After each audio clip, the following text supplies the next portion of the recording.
ಇವತ್ತು ಶನಿವಾರ ಆಗಿರುವ ಕಾರಣ ಎಲ್ಲರಿಗೂ ಗೊತ್ತಿದ್ದ ಹಾಗೆ ವಿಶೇಷ ಕಾರ್ಯಕ್ರಮ. ಇದರಲ್ಲೂ ಸಹ ಇಷ್ಟು ಬಾರಿ ನಾವು ನಮಗೆ ಗೊತ್ತಿರತಕ್ಕಂತಹ ಕಲೆ ಏನೂ ಆಗಬಹುದು, ಹಾಡಿರ್ಬೋದು, ಕತೆ ಇರ್ಬೋದು, ಜೋಕ್ ಇರ್ಬೋದು, ಇಂಥದನ್ನು ನಾವು ಕೇಳ್ತಾ ಇದ್ವಿ. ನಿನ್ನೆ ನಾನೊಂದು ವಿಶೇಷತೆಯನ್ನ ಅನೌನ್ಸ್ ಮಾಡಿದ್ದೆ.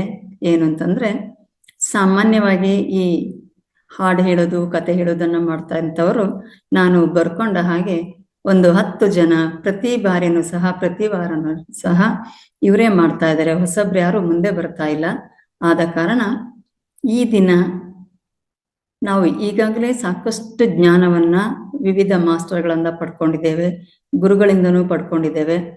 ಪ್ರತಿದಿನ ಆದಂತಹ ಒಂದು ಜ್ಞಾನ ಹಂಚಿಕೆ ಏನಿದೆ, ಇದರ ಒಂದು ವಿಡಿಯೋ ಪ್ರತಿದಿನ ಮರುದಿನನೇ ನಮಗೆ ಬರುತ್ತೆ. ಆದ ಕಾರಣ ಈ ವಿಡಿಯೋಗಳನ್ನು ಓಪನ್ ಮಾಡಿ ಇದರಲ್ಲಿ ಯಾವ ವಿಡಿಯೋವನ್ನ ತಾವು ಸೆಲೆಕ್ಟ್ ಮಾಡ್ಕೊಂಡ್ರಿ, ಯಾವ ವಿಷಯ ಅದರಲ್ಲಿದೆ, ಜೊತೆಗೆ ಅದರಿಂದ ನೀವು ಏನ್ ಕಲ್ತ್ರಿ ಅಂತ ಹೇಳತಕ್ಕಂಥದನ್ನ ಈ ದಿನ ಶೇರ್ ಮಾಡ್ಕೊಳ್ಳಿ ಅಂತ ಹೇಳತಕ್ಕಂಥದನ್ನ ನಾನು ಹೇಳಿದ್ದೆ. ಬಹುಶಃ ಈಗಾಗಲೇ ತಾವೆಲ್ಲರೂ ಸಹ ಈ ಒಂದು ಎಕ್ಸಸೈಸ್ ಅನ್ನ ಮಾಡ್ಕೊಂಡು ಬಂದಿದ್ದೀರಾ ಅಂತ ಹೇಳತಕ್ಕಂಥ ನಂಬಿಕೆ ನನಗಿದೆ. ಯಾಕಂದ್ರೆ ನಾವು ಪ್ರತಿದಿನ ಹೊಸತನ್ನ ಮಾಡಬೇಕು, ಹೊಸತನವನ್ನ ಕಲಿಬೇಕು. ಪತ್ರಿಜಿಯವರ ಒಂದು ಸಂಕಲ್ಪ ಸಹ ಹಾಗೇನೆ, ಪ್ರತಿದಿನ ನಾವು ಹೊಸ ವಿದ್ಯೆ, ಹೊಸತನವನ್ನ ಕಲಿಬೇಕು ಅಂತ ಹೇಳತಕ್ಕಂಥದ್ದು. ಆದ ಕಾರಣ ನಾವು ಈ ದಿನ ಈ ಕಾರ್ಯಕ್ರಮವನ್ನ ನಡೆಸ್ಕೊಂಡು ಹೋಗೋಣ. ತಾವೆಲ್ಲರೂ ಸಹ ಯಾರ್ಯಾರು ವಿಡಿಯೋವನ್ನ ನೋಡಿ ಇವತ್ತು ಆ ಬಗ್ಗೆ ಹಂಚ್ಕೊಳ್ಳಕ್ಕೆ ತಯಾರಿದ್ದೀರಾ, ಹ್ಯಾಂಡ್ ರೈಸ್ ಮಾಡಿ. ಈಗಾಗಲೇ ಸುಭದ್ರಾ ಮೇಡಮ್ ಅವರು ಹ್ಯಾಂಡ್ ರೈಸ್ ಮಾಡಿದ್ದಾರೆ, ನಾನು ಅನ್ಮ್ಯೂಟ್ ಮಾಡ್ತೇನೆ. ಹಾಗೇನೆ ಉಳಿದವರು ಸಹ ಹ್ಯಾಂಡ್ ರೈಸ್ ಅನ್ನ ಮಾಡಿ ತಾವು ಒಂದು ಯಾವ ವಿಡಿಯೋವನ್ನ ನೋಡಿದ್ದೀರಾ, ಏನನ್ನ ಕಲ್ತಿದ್ದೀರಾ ಅಂತ ಹೇಳ್ತಕ್ಕಂಥ ಅಂಶವನ್ನ ಇಲ್ಲಿ ಹಂಚಿಕೊಳ್ಳಿ ಅಂತ ಕೇಳ್ಕೊಳ್ತಾ ಇದ್ದೇನೆ. ಸೊ ಇದರ ಮೂಲಕ ತಮ್ಮೆಲ್ಲರನ್ನ ಮತ್ತೊಮ್ಮೆ ಹೃತ್ಪೂರ್ವಕವಾಗಿ ಸ್ವಾಗತವನ್ನ ಕೋರುತ್ತಾ, ಮೊದಲನೇದಾಗಿ ನಾನು ಸುಭದ್ರಾ ಮೇಡಮ್ ಅವರಿಗೆ ಅನ್ಮ್ಯೂಟ್ ಅನ್ನ ಕೊಡ್ತೇನೆ. ಬಹುಶಃ ಇವತ್ತು ಕೆಲವರೆಲ್ಲ ಜರ್ನಿಯಲ್ಲಿ ಇರಬೇಕು, ಕೆಲವರು ಆಲ್ರೆಡಿ ಟ್ರೈನಿಂಗ್ ಪಡ್ಕೊಂಡು ಬೆಂಗಳೂರಿನಲ್ಲೇ ಇರಬೇಕು ಅಂತ ನಾನು ಅನ್ಕೊಂಡಿದ್ದೇನೆ. ಬಹಳ ಕಡಿಮೆ ಜನ ಇವತ್ತು ಕಂಡು ಬರ್ತಾ ಇದ್ದಾರೆ. ಮಹಾತಾರ್ ಫೌಂಡೇಶನ್ ನಲ್ಲಿ ಆಫ್ಲೈನ್ ಟ್ರೈನಿಂಗ್ ಆಗ್ತಾ ಇದೆ, ರೇಖಿ ಮತ್ತೆ ಟೆಲಿಪತಿ. ನಾಳೆ ಟೆಲಿಪತಿಗೆ ಹಾಜರಾಗುವವರು ಇವತ್ತು ಟ್ರಾವೆಲ್ ನಲ್ಲಿ ಇರಬಹುದು, ಜರ್ನಿನಲ್ಲಿ. ಈಗಾಗಲೇ ಅಲ್ಲಿ ಇವತ್ತು ಕೆಲವರು ಟ್ರೈನಿಂಗ್ ನಲ್ಲಿ ಇದ್ದಾರೆ. ಆದ ಕಾರಣ ಇಲ್ಲಿ ಹೆಚ್ಚಿನ ಜನ ಕಂಡು ಬರ್ತಾ ಇಲ್ಲ, ಪರವಾಗಿಲ್ಲ. ಇರುವವರು ನಾವು ಇದನ್ನ ಹಂಚಿಕೊಳ್ಳೋಣ ಅಂತ ಮತ್ತೊಮ್ಮೆ ಸ್ವಾಗತವನ್ನ ಕೋರುತ್ತಾ, ಸುಭದ್ರಾ ಮೇಡಮ್ ತಮಗೆ ಅನ್ಮ್ಯೂಟ್ ಮಾಡ್ತೇನೆ, ತಾವು ತಮ್ಮ ಜ್ಞಾನವನ್ನ ಹಂಚಿಕೊಳ್ಳಿ. ಓಕೆ, ಮಾತಾಡಿ ಮ್ಯಾಮ್.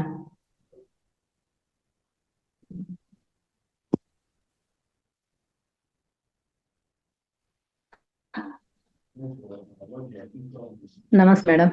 ನಮಸ್ತೆ ಎಲ್ಲ ಆತ್ಮಬಂಧುಗಳಿಗೂ ನಮಸ್ಕಾರಗಳು. ಈ ಸಂಸ್ಥೆಯ ಸಂಸ್ಥಾಪಕರಾದ ಲಕ್ಷ್ಮೀ ರಂಗನಾಥ್ ಗುರುಗಳಿಗೂ ನಮಸ್ಕಾರಗಳು.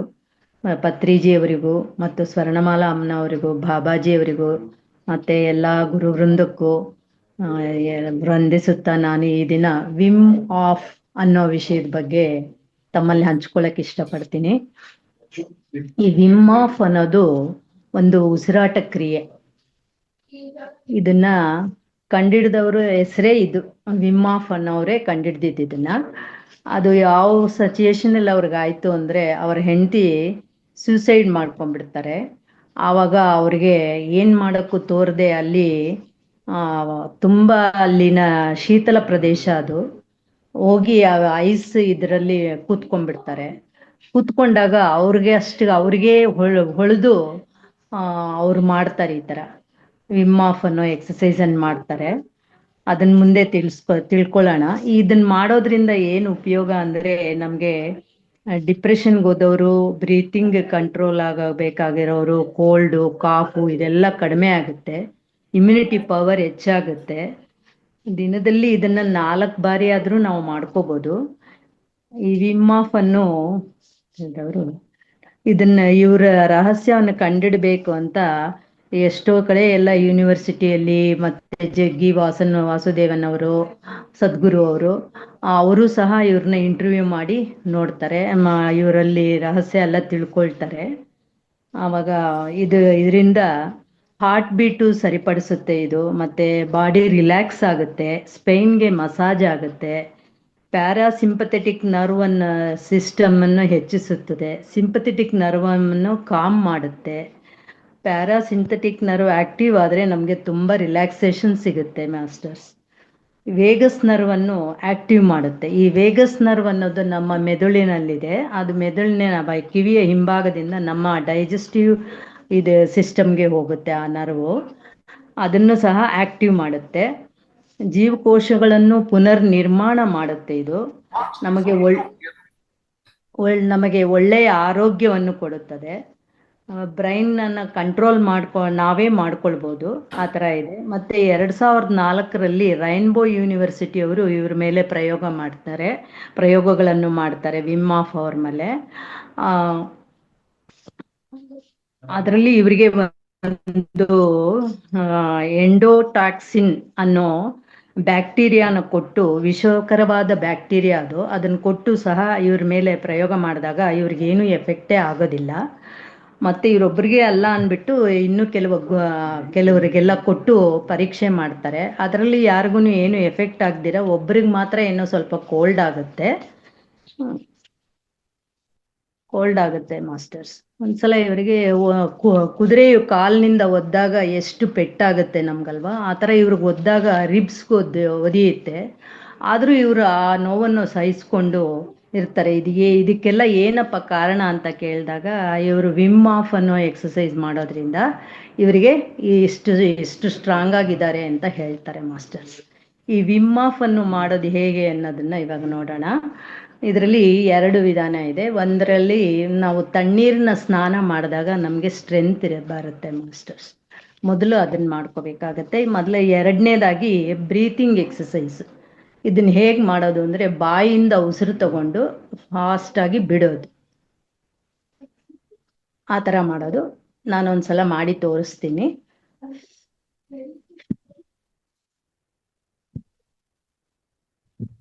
ಈ ಥರ 29 ಸಲ ಮಾಡಿ 30ನೇ ಸಲ ನಾವು ನಮ್ಮ ಉಸಿರನ್ನು ತೆಗೆದುಕೊಂಡು ನಮ್ಮ ದೇಹವನ್ನು ಬಿಗಿಗೊಳಿಸ್ಬೇಕು. ಎಷ್ಟೊತ್ತು ನಮಗೆ ಆ ಬಿಗಿಗೊಳಿಸ್ಕೊಂಡು ಇರೋಕ್ಕಾಗುತ್ತೋ ಅಷ್ಟೊತ್ತು ಇದ್ದು ಆಮೇಲೆ ನಿಧಾನವಾಗಿ ಉಸಿರು ಬಿಡೋದು ಮಾಸ್ಟರ್ಸ್. ಈ ಥರ ಮಾಡೋದ್ರಿಂದ ನಮಗೆ ತುಂಬ ಉಪಯೋಗ ಇದೆ ಅಂತ ತಿಳಿಸಿ ಅವಕಾಶ ಕೊಟ್ಟಿದ್ದಕ್ಕಾಗಿ ಧನ್ಯವಾದಗಳು madam. Thank you ma'am, thank you very much. ಒಳ್ಳೆ ಒಂದು ಎಕ್ಸಸೈಸ್ ಬಗ್ಗೆ ಮಾಹಿತಿಯನ್ನು ಕೊಟ್ರಿ. ಯಾರು ಮತ್ತೆ ಹ್ಯಾಂಡ್ ರೈಸ್ ಕಾಣ್ತಾ ಇಲ್ಲ. ಸುಭದ್ರಾ ಮೇಡಮ್ ಹೇಳಿದ್ರಲ್ಲಿ ಮುಂದುವರಿದಂತೆ ಏನು ಅಂತಂದ್ರೆ, ಈ ಬಾಯಿಂದ ಉಸಿರಾಟವನ್ನ ತಗೊಳ್ಳೋದು ನಾವು 30 ಬಾರಿ ಮಾಡಬೇಕಾಗುತ್ತೆ. 30ನೆಯ ಬಾರಿ ನಾವು ದೀರ್ಘ ಉಸಿರನ್ನ ಬಾಯಲ್ಲಿ ತಗೊಂಡು ದೀರ್ಘವಾಗಿ ಉಸಿರನ್ನ ನಿಧಾನವಾಗಿ ಬಿಡಬೇಕು. ಆ ನಂತರ 31ನೇ ಬಾರಿ ಅಂದ್ರೆ ಉಸಿರನ್ನ ತಗೊಳಕ್ಕೂ ಇಲ್ಲ, ಉಸಿರನ್ನ ಬಿಡ್ಲಿಕ್ಕೂ ಇಲ್ಲ, ಹಾಗೆ ನಾವು ಉಸಿರನ್ನ ಹೋಲ್ಡ್ ಮಾಡಬೇಕು ಸ್ವಲ್ಪ ಹೊತ್ತು. ಇದು ವಿಮ್ ಆಫ್ ಬ್ರೀದಿಂಗ್ ನ ಕೊನೆಯ ಹಂತ. ಇದನ್ನ ಪ್ರತಿದಿನ ನಾವು ಮಾಡ್ಕೊಂಡ್ರೆ ತಾವು ಹೇಳಿದಂಗೆ ಅಷ್ಟೊಂದು ಲಾಭ ಇದೆ. ಬಹಳ ಉತ್ತಮವಾದ ಮಾಹಿತಿಯನ್ನು ಕೊಟ್ರಿ madam. Thank you very much ma'am. ಧನ್ಯವಾದಗಳು ಅವಕಾಶ. Thank you. ನಾನೇ ಕರೀಲಾ ಹೆಸರು. ವೇದಾವತಿ ಮ್ಯಾಮ್ ಸೆಕೆಂಡ್ ಅಲ್ಲಿ ಇದ್ದೀರಾ? ವೇದಾವತಿ ಮ್ಯಾಮ್ ಹೇಳ್ತೀರಾ? ನೀವು ಸಾಕಷ್ಟು ವಿಡಿಯೋವನ್ನ ನೋಡಿರ್ತೀರಾ, ಹೇಳಿ.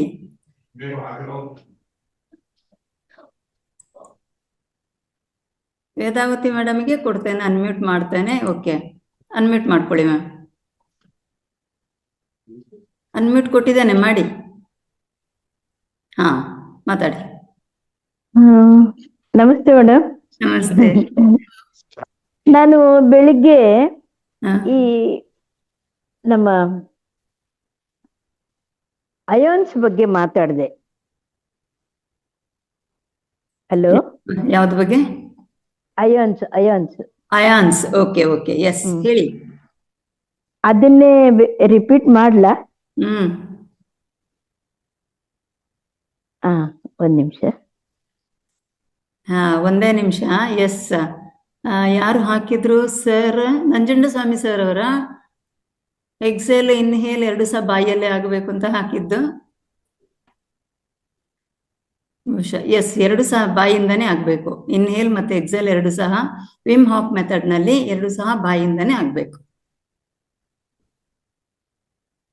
ನಿಮಗೆ ನೆಕ್ಸ್ಟ್ ಅನ್ಮ್ಯೂಟ್ ಮಾಡ್ತಾನೆ ಸರ್. ಓಕೆ, ವೇದಾವತಿ ಮ್ಯಾಮ್, ನೀವು ಕಂಟಿನ್ಯೂ ಮಾಡಿ. ಹಾ, ಒಂದ್ ನಿಮಿಷ ಮೇಡಮ್. ಹೇಳಿ. ಮೇಡಮ್, ನಾನು ಸಾಕ್ಷಿ ಭಾವ ಅಂತ ಮಾತಾಡ್ತೀನಿ ಮೇಡಮ್. ಈಗ ಅದಕ್ಕೆ ಯಾಕೆ ಅಯಾನ್ ಬಗ್ಗೆ ಏನಾಯ್ತು? ಅಯಾನ್ ಬಗ್ಗೆ ಒಂದ್ ಸ್ವಲ್ಪ ತುಂಬಾ ಹುಡುಕ್ಬೇಕು. ಸಾಕ್ಷಿ ಭಾವ. ಓಕೆ ಓಕೆ, ನಿಮಗೆ ಯಾವ್ದನ್ನ ನೋಡಿದೀರಾ ಅದನ್ನ ಹೇಳಿ. ಹಾ, ಹ್ಮ್. ಸಾಕ್ಷಿ ಭಾವ ಎಂದರೆ ಕಾಣುವವನು ಅಥವಾ ಪರಿಶೀಲಕ. ಸಾಕ್ಷಿ ಎಂದರೆ, ಭಾವ ಎಂದರೆ ಮನಸ್ಥಿತಿ.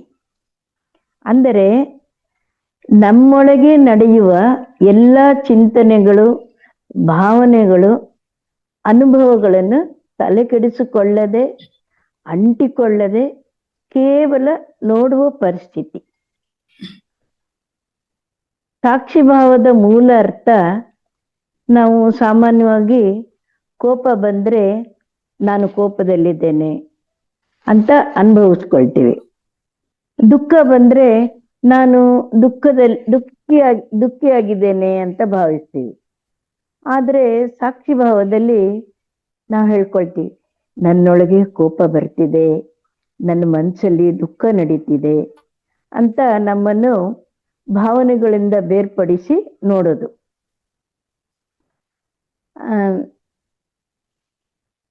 ಆತ್ಮೀಯ ಸ್ಪಿರಿಚುವಲ್ ದೃಷ್ಟಿಯಲ್ಲಿ ಸಾಕ್ಷಿ ಭಾವ ಭಾರತೀಯ ತತ್ವಶಾಸ್ತ್ರದಲ್ಲಿ, ವಿಶೇಷವಾಗಿ ಧ್ಯಾನ ಮತ್ತು ವೇದಾಂತದಲ್ಲಿ ಸಾಕ್ಷಿ ಭಾವ ಬಹಳ ಮಹತ್ವದ್ದು. ಆತ್ಮ ಅಂದ್ರೆ ಸಾಕ್ಷಿ. ದೇಹ, ಮನಸ್ಸು, ಭಾವನೆಗಳು ಇವೆಲ್ಲ ಅನುಭವವಾಗುವ ವಸ್ತುಗಳು. ಆತ್ಮ ಯಾವಾಗ್ಲೂ ನೋಡುವ ಸಾಕ್ಷಿ ಮಾತ್ರ. ಅದು ಯಾವ ಭಾವನೆಯಿಂದಲೂ ತಾಕಲ್ಪಡುವುದಿಲ್ಲ.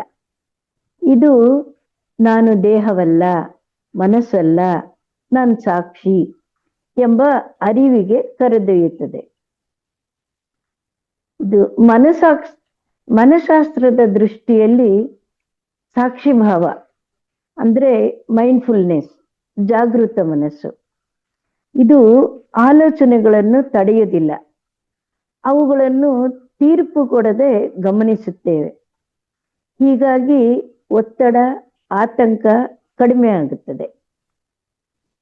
ಸಾಕ್ಷಿ ಭಾವದ ಲಾಭಗಳು ಮಾನಸಿಕ ಶಾಂತಿ, ಕೋಪ, ಭಯ ನಿಯಂತ್ರಣ, ಅವಿವೇಕಿ ನಿರ್ಧಾರಗಳು ಕಡಿಮೆ ಆಗುತ್ತೆ, ಧ್ಯಾನದಲ್ಲಿ ಆಳವಾದ ಅನುಭವ ಆಗುತ್ತೆ, ಆತ್ಮಜ್ಞಾನಕ್ಕೆ ದಾರಿಯಾಗುತ್ತೆ. ಸಾಕ್ಷಿ ಭಾವವನ್ನು ಹೇಗೆ ಅಭ್ಯಾಸ ಮಾಡಬೇಕು ಅಂದ್ರೆ, ಉಸಿರಿನ ಗಮನ. ಶಾಂತವಾಗಿ ಕುಳಿತುಕೋಬೇಕು, ಉಸಿರನ್ನು ಗಮನಿಸಬೇಕು. ಮನಸ್ಸು ಬೇರೆ ಕಡೆ ಹೋದ್ರೆ ಮತ್ತೆ ಉಸಿರಿಗೆ ತರಬೇಕು. ಈ ಆಲೋಚನೆಗಳನ್ನು ನೋಡೋದು ಹೇಗೆ ಅಂದ್ರೆ, ಈ ಆಲೋಚನೆ ನನ್ನಲ್ಲೇ ಬರುತ್ತಿದೆ ಎಂದು ಗಮನಿಸಿ. ಅದನ್ನು ತಳ್ಳಬೇಡಿ, ಹಿಡ್ಕೋಬೇಡಿ. ಕೋಪ ಬಂದ್ರೆ ಇದು ಕೋಪದ ಅನುಭವ, ದುಃಖ ಬಂದ್ರೆ ಇದು ದುಃಖದ ಅಲೆ. ಮಾತಾಡುವಾಗ, ನಡೆಯುವಾಗ, ತಿನ್ನುವಾಗ ನಾನು ಇದನ್ನು ಗಮನಿಸುತ್ತಿದ್ದೇನೆ ಅನ್ನೋ ಅರಿವು ಇರಬೇಕು. ಒಂದು ಸರಳ ಉದಾಹರಣೆ, ನಾವು ಸಿನಿಮಾ ನೋಡ್ತಿರ್ಬೇಕಾದ್ರೆ ನಾವು ಕಥೆಯಲ್ಲಿ ಮುಳುಗಬಹುದು, ಅಥವಾ ಇದು ಸಿನಿಮಾ ಅಂತ ನೆನಪಿಟ್ಟುಕೊಂಡು ನೋಡಬಹುದು. ಎರಡನೇದು ಸಾಕ್ಷಿ ಭಾವ. ಒಟ್ಟಾರೆ ಸಾರಾಂಶ, ಸಾಕ್ಷಿ ಭಾವ ಎಂದರೆ ಜೀವನದ ಎಲ್ಲ ಅನುಭವಗಳನ್ನು ಅಂಟಿಕೊಳ್ಳದೆ ನೋಡುವ ಕಲೆ. ಮನಸ್ಸಿನಿಂದ ಬೇರ್ಪಟ್ಟ ಜಾಗೃತ ಸ್ಥಿತಿ ಆತ್ಮಜ್ಞಾನಕ್ಕೆ ಹೋಗುವ ಪ್ರಮುಖ ದಾರಿ. ಇಷ್ಟನ್ನು ಹೇಳಿ ಓಕೆ, ನನ್ಗೆ ತಿಳಿದಷ್ಟು ನಾನು ಹೇಳಿದ್ದೇನೆ ಮೇಡಮ್. ಥ್ಯಾಂಕ್ ಯು ಏನಾದ್ರು very much ma'am, thank you. ಒಳ್ಳೆ ಅಂಶವನ್ನ ಗಮನಕ್ಕೆ ತಂದ್ರೆ ಥ್ಯಾಂಕ್ ಯು ವೆರಿ ಮಚ್. ಅದಕ್ಕೆ ಹೇಳಿದ್ದು, Thank you. ಯಾಕಂತಂದ್ರೆ ಎಲ್ಲವನ್ನ ನಾವು ಕೇಳಿದಾಗ ಅದು ಗೊತ್ತಿದೆ ಅನ್ಸುತ್ತೆ, ಆಮೇಲೆ ಮರ್ತು ಹೋಗುತ್ತೆ. ವಿಡಿಯೋನ ನೋಡಿದಾಗ ನಮ್ಗೆ ಮತ್ತೆ ಮನನ ಆದಂಗ ಆಗುತ್ತೆ, ನಾವು ಪ್ರಾಕ್ಟೀಸ್ ಮಾಡ್ಕೊಳ್ತೇವೆ. ಅದಕ್ಕೋಸ್ಕರ ನಾನು ನಿನ್ನೆ ಹೇಳಿದೆ, ಈ ಬಾರಿ ಶನಿವಾರ ಈ ಒಂದು ಕಾರ್ಯಕ್ರಮನ ಇಟ್ಕೊಳ್ಳೋಣ ಅಂತ. ತುಂಬಾ ಚೆನ್ನಾಗಾಯ್ತು, ಇಬ್ರು ಸಹ ಒಳ್ಳೆಯ ಮಾಹಿತಿಯನ್ನ ಕೊಟ್ರಿ. Okay. ಅವಕಾಶ ಕೊಟ್ಟಿದ್ದಕ್ಕೆ ಧನ್ಯವಾದಗಳು ಮೇಡಮ್. ಒಂದ್ ನಿಮಿಷ, ನಿನ್ನೆ ನಾನು ಬೆಳ್ಳಿ ದಾರ ಹಾ, ಅದ್ರ ಬಗ್ಗೆ ಮಾತಾಡ್ದೆ. ಹೌದು. ಬೆಳಿಗ್ಗೆ ಅಯಾನ್ಸ್ Silver ಬಗ್ಗೆ card. ಹೇಳಿದೆ, ಓಕೆ, ಇವಾಗ ಇದು ಹೇಳಿದ್ದೀನಿ. Thank you very much ma'am. Thank you. ಮತ್ತೆ ಬೇಕಾದ್ರೆ ಧ್ಯಾನಕ್ಕೆ ನಾನು ಕೂರಿಸ್ತೀನಿ ಮೇಡಮ್ ಇವತ್ತು.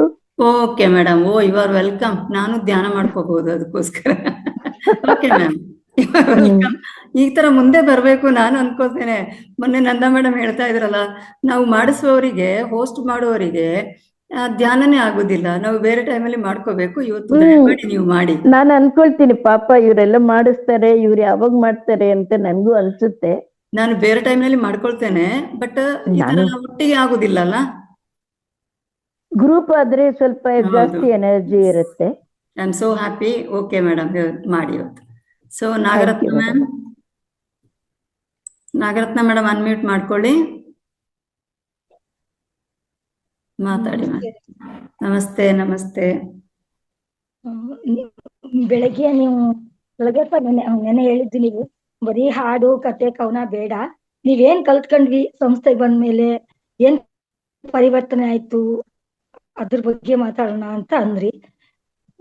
ಅದ್ರ ಬಗ್ಗೆ ಅಂದ್ರೆ ನಾನು ಯೂಟ್ಯೂಬ್ ಅಲ್ಲಿ ಜಾಸ್ತಿ ನೋಡಲ್ಲ, ಅಂದ್ರೆ ನಾನು ಆನ್ಲೈನ್ ಅಲ್ಲೇ ಕ್ಲಾಸ್ಗಳು ಕೇಳ್ಕೊಂಡ್ಬಿಡ್ತೀನಿ. ಅದು ನಾನು ತಿಳ್ಕೊತೀನಿ, ಬಟ್ ಹೇಳಕ್ ಬಂದಿರಲ್ಲ ನನಗೆ. ಪರವಾಗಿಲ್ಲ, ಅದನ್ನೇ ಹೇಳ್ಬೋದು. ಯೂಟ್ಯೂಬ್ ಅಂತ ಯಾಕೆ ಹೇಳಿದಂದ್ರೆ, ಹಿಂದೆ ಇರೋದು ಮರ್ತೋಗುತ್ತೆ ಅಂತ. ತಾವು ಅದನ್ನೇ ಹೇಳಿ, ನೀವೇನ್ ಕೇಳ್ಕೊಂಡಿದ್ದೀರಾ ಹಿಂದೆ ಅದನ್ನೇ ಹೇಳಿ, ನೋ ಪ್ರಾಬ್ಲಮ್.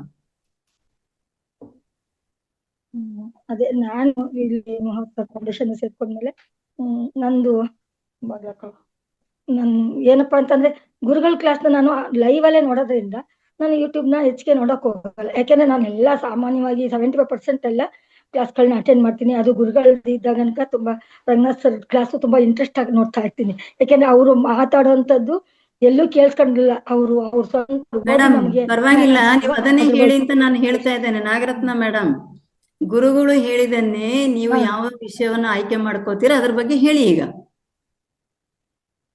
ಅದೇ ಈ ಸಿಲ್ವರ್ ಕಾರ್ಡ್ ಹೇಳೋಣ ಅಂತಿದ್ರೆ, ಅದನ್ನೇ ಕ್ಲಾಸ್ ಅವ್ರು ಕೊಟ್ಬಿಟ್ಟಿದ್ದಾರೆ ವೇದಾವತಿ ಮೇಡಮ್. ಪರವಾಗಿಲ್ಲ, ಅವ್ರು ಮಧ್ಯಾಹ್ನ ಕೊಟ್ಟಿರೋದು, ನೀವೀಗ ರಾತ್ರಿ ವೇದಿಕೆಯಲ್ಲಿ ತುಂಬಾ ಬೇರೆ ಬೇರೆ ಜನ ಇದ್ದಾರೆ. ಸಿಲ್ವರ್ ಕಾರ್ಡ್ ಬಗ್ಗೆ ನೀವು ಹೇಳಿ ಇವಾಗ, ನೋ ಪ್ರಾಬ್ಲಮ್. ಜಿಬು ಸಿಂಬಲ್ ಎಲ್ಲ ಹೇಳಿದ್ರಲ್ಲ ಮೇಡಮ್, ಅದೇ ನಾವ್ ಏನೇನು ಅವ್ರು ಹೇಳ್ಕೊಟ್ಟಿದ್ದನ್ನ ನಾನು ಅಳವಡಿಸ್ಕೊಂಡಿದ್ದೀನಿ ಅನ್ನೋದ್ರ ಬಗ್ಗೆ ನಾನು ಹೇಳ್ತೀನಿ. ಓಕೆ ಹೇಳಿ. ನಾನು ಅದೇ ಗುರುಗಳು ಹೇಳ್ಕೊಟ್ಟಂಗೆ ನನಗೆ ಬರೀ ಆಧ್ಯಾತ್ಮ ಗೊತ್ತಿತ್ತು ಅಷ್ಟೇನೆ, ಭಜನೆ ಆಧ್ಯಾತ್ಮ ಇದಿಷ್ಟೆಲ್ಲ ಮಾಡ್ಕೊಂಡಿದ್ದೆ. ಬಟ್ ನಾನು ಏನಪ್ಪಾ ಅಂದ್ರೆ, ಇವಾಗ ಧ್ಯಾನ ಕೂತ್ಕೋಬೇಕಾದ್ರೆ ನಾವು ಒಂದು ಏಕಾಗ್ರತೆಯಾಗಿ ಕೂತ್ಕೋಬೇಕು. ಆಮೇಲೆ ಆನಾಪಾನಸತಿ ಇದು ಧ್ಯಾನ ನಮ್ಗೆ ಗೊತ್ತಿರ್ಲಿಲ್ಲ, ಅದು ನನ್ನ ಜೀವನದಲ್ಲಿ ಅಳವಡಿಸ್ಕೊಂಡಿದ್ದಾಯ್ತು. ಆನಾಪಾನಸತಿ ಕೂತ್ಕೊಳ್ಳೋದು, ಆಮೇಲೆ ಪಿರಿಮಿಡ್ ಅಂದ್ರೆ ಅಷ್ಟು ಅದು ಆಳವಾಗಿ ನಾವು ಹೋಗಿರ್ಲಿಲ್ಲ. ಪಿರಿಮಿಡ್ ಅಂದ್ರೆ ಅದೇ ಯಾವ್ದೋ ಒಂದು ಬಾಡಿ ಹಾಕಿರ್ತಾರೆ, ಅದ್ರೊಂದು ಶಕ್ತಿ ಇರುತ್ತೆ, ಅದಷ್ಟು ಮಾತ್ರ ಏನೋ ಗೊತ್ತಿತ್ತು. ಇದ್ರದ್ದು ಬೇರೆ ಯಾವ್ದೋ ದೇಶದದು ಅಂತ ಅನ್ಕೊಂಡು ನಾವು ಲೈಟಾಗಿ ತಕೊಂಡ್ಬಿಟ್ಟಿದ್ವಿ. ನಾವು ಇಲ್ಲಿ ಪಿರಿಮಿಡ್ ಕ್ಲಾಸ್ಗೆ ಇಲ್ಲಿ ಬಂದು ಸೇರ್ಕೊಂಡ್ಮೇಲೆ ಮಹೋತ್ತರ ಫೌಂಡೇಶನ್ಗೆ ಅದ್ರ ಬಗ್ಗೆ ಅರ್ಥ ಆಯ್ತು, ನಾವು ತಿಳ್ಕೊಂಡ್ವಿ. ಮತ್ತೆ ಅದನ್ನ ಹಾಕೊಂಡು ಕುತ್ಕೊಳ್ಳೋದು, ಮತ್ತೆ ನಾವು ಅಲ್ಲಿಂದ ಬಂದು ಧ್ಯಾನ ಕುತ್ಕೋತೀವಲ್ಲ, ನಾವ್ ಯಾವ ರೀತಿ ಏಕಾಗ್ರತೆ ತಗೊಂಡು ಹೋಗ್ಬೇಕು ಮೈಂಡ್ನ ಅನ್ನೋದು ನನಗೆ ಅರ್ಥ ಆಯ್ತು.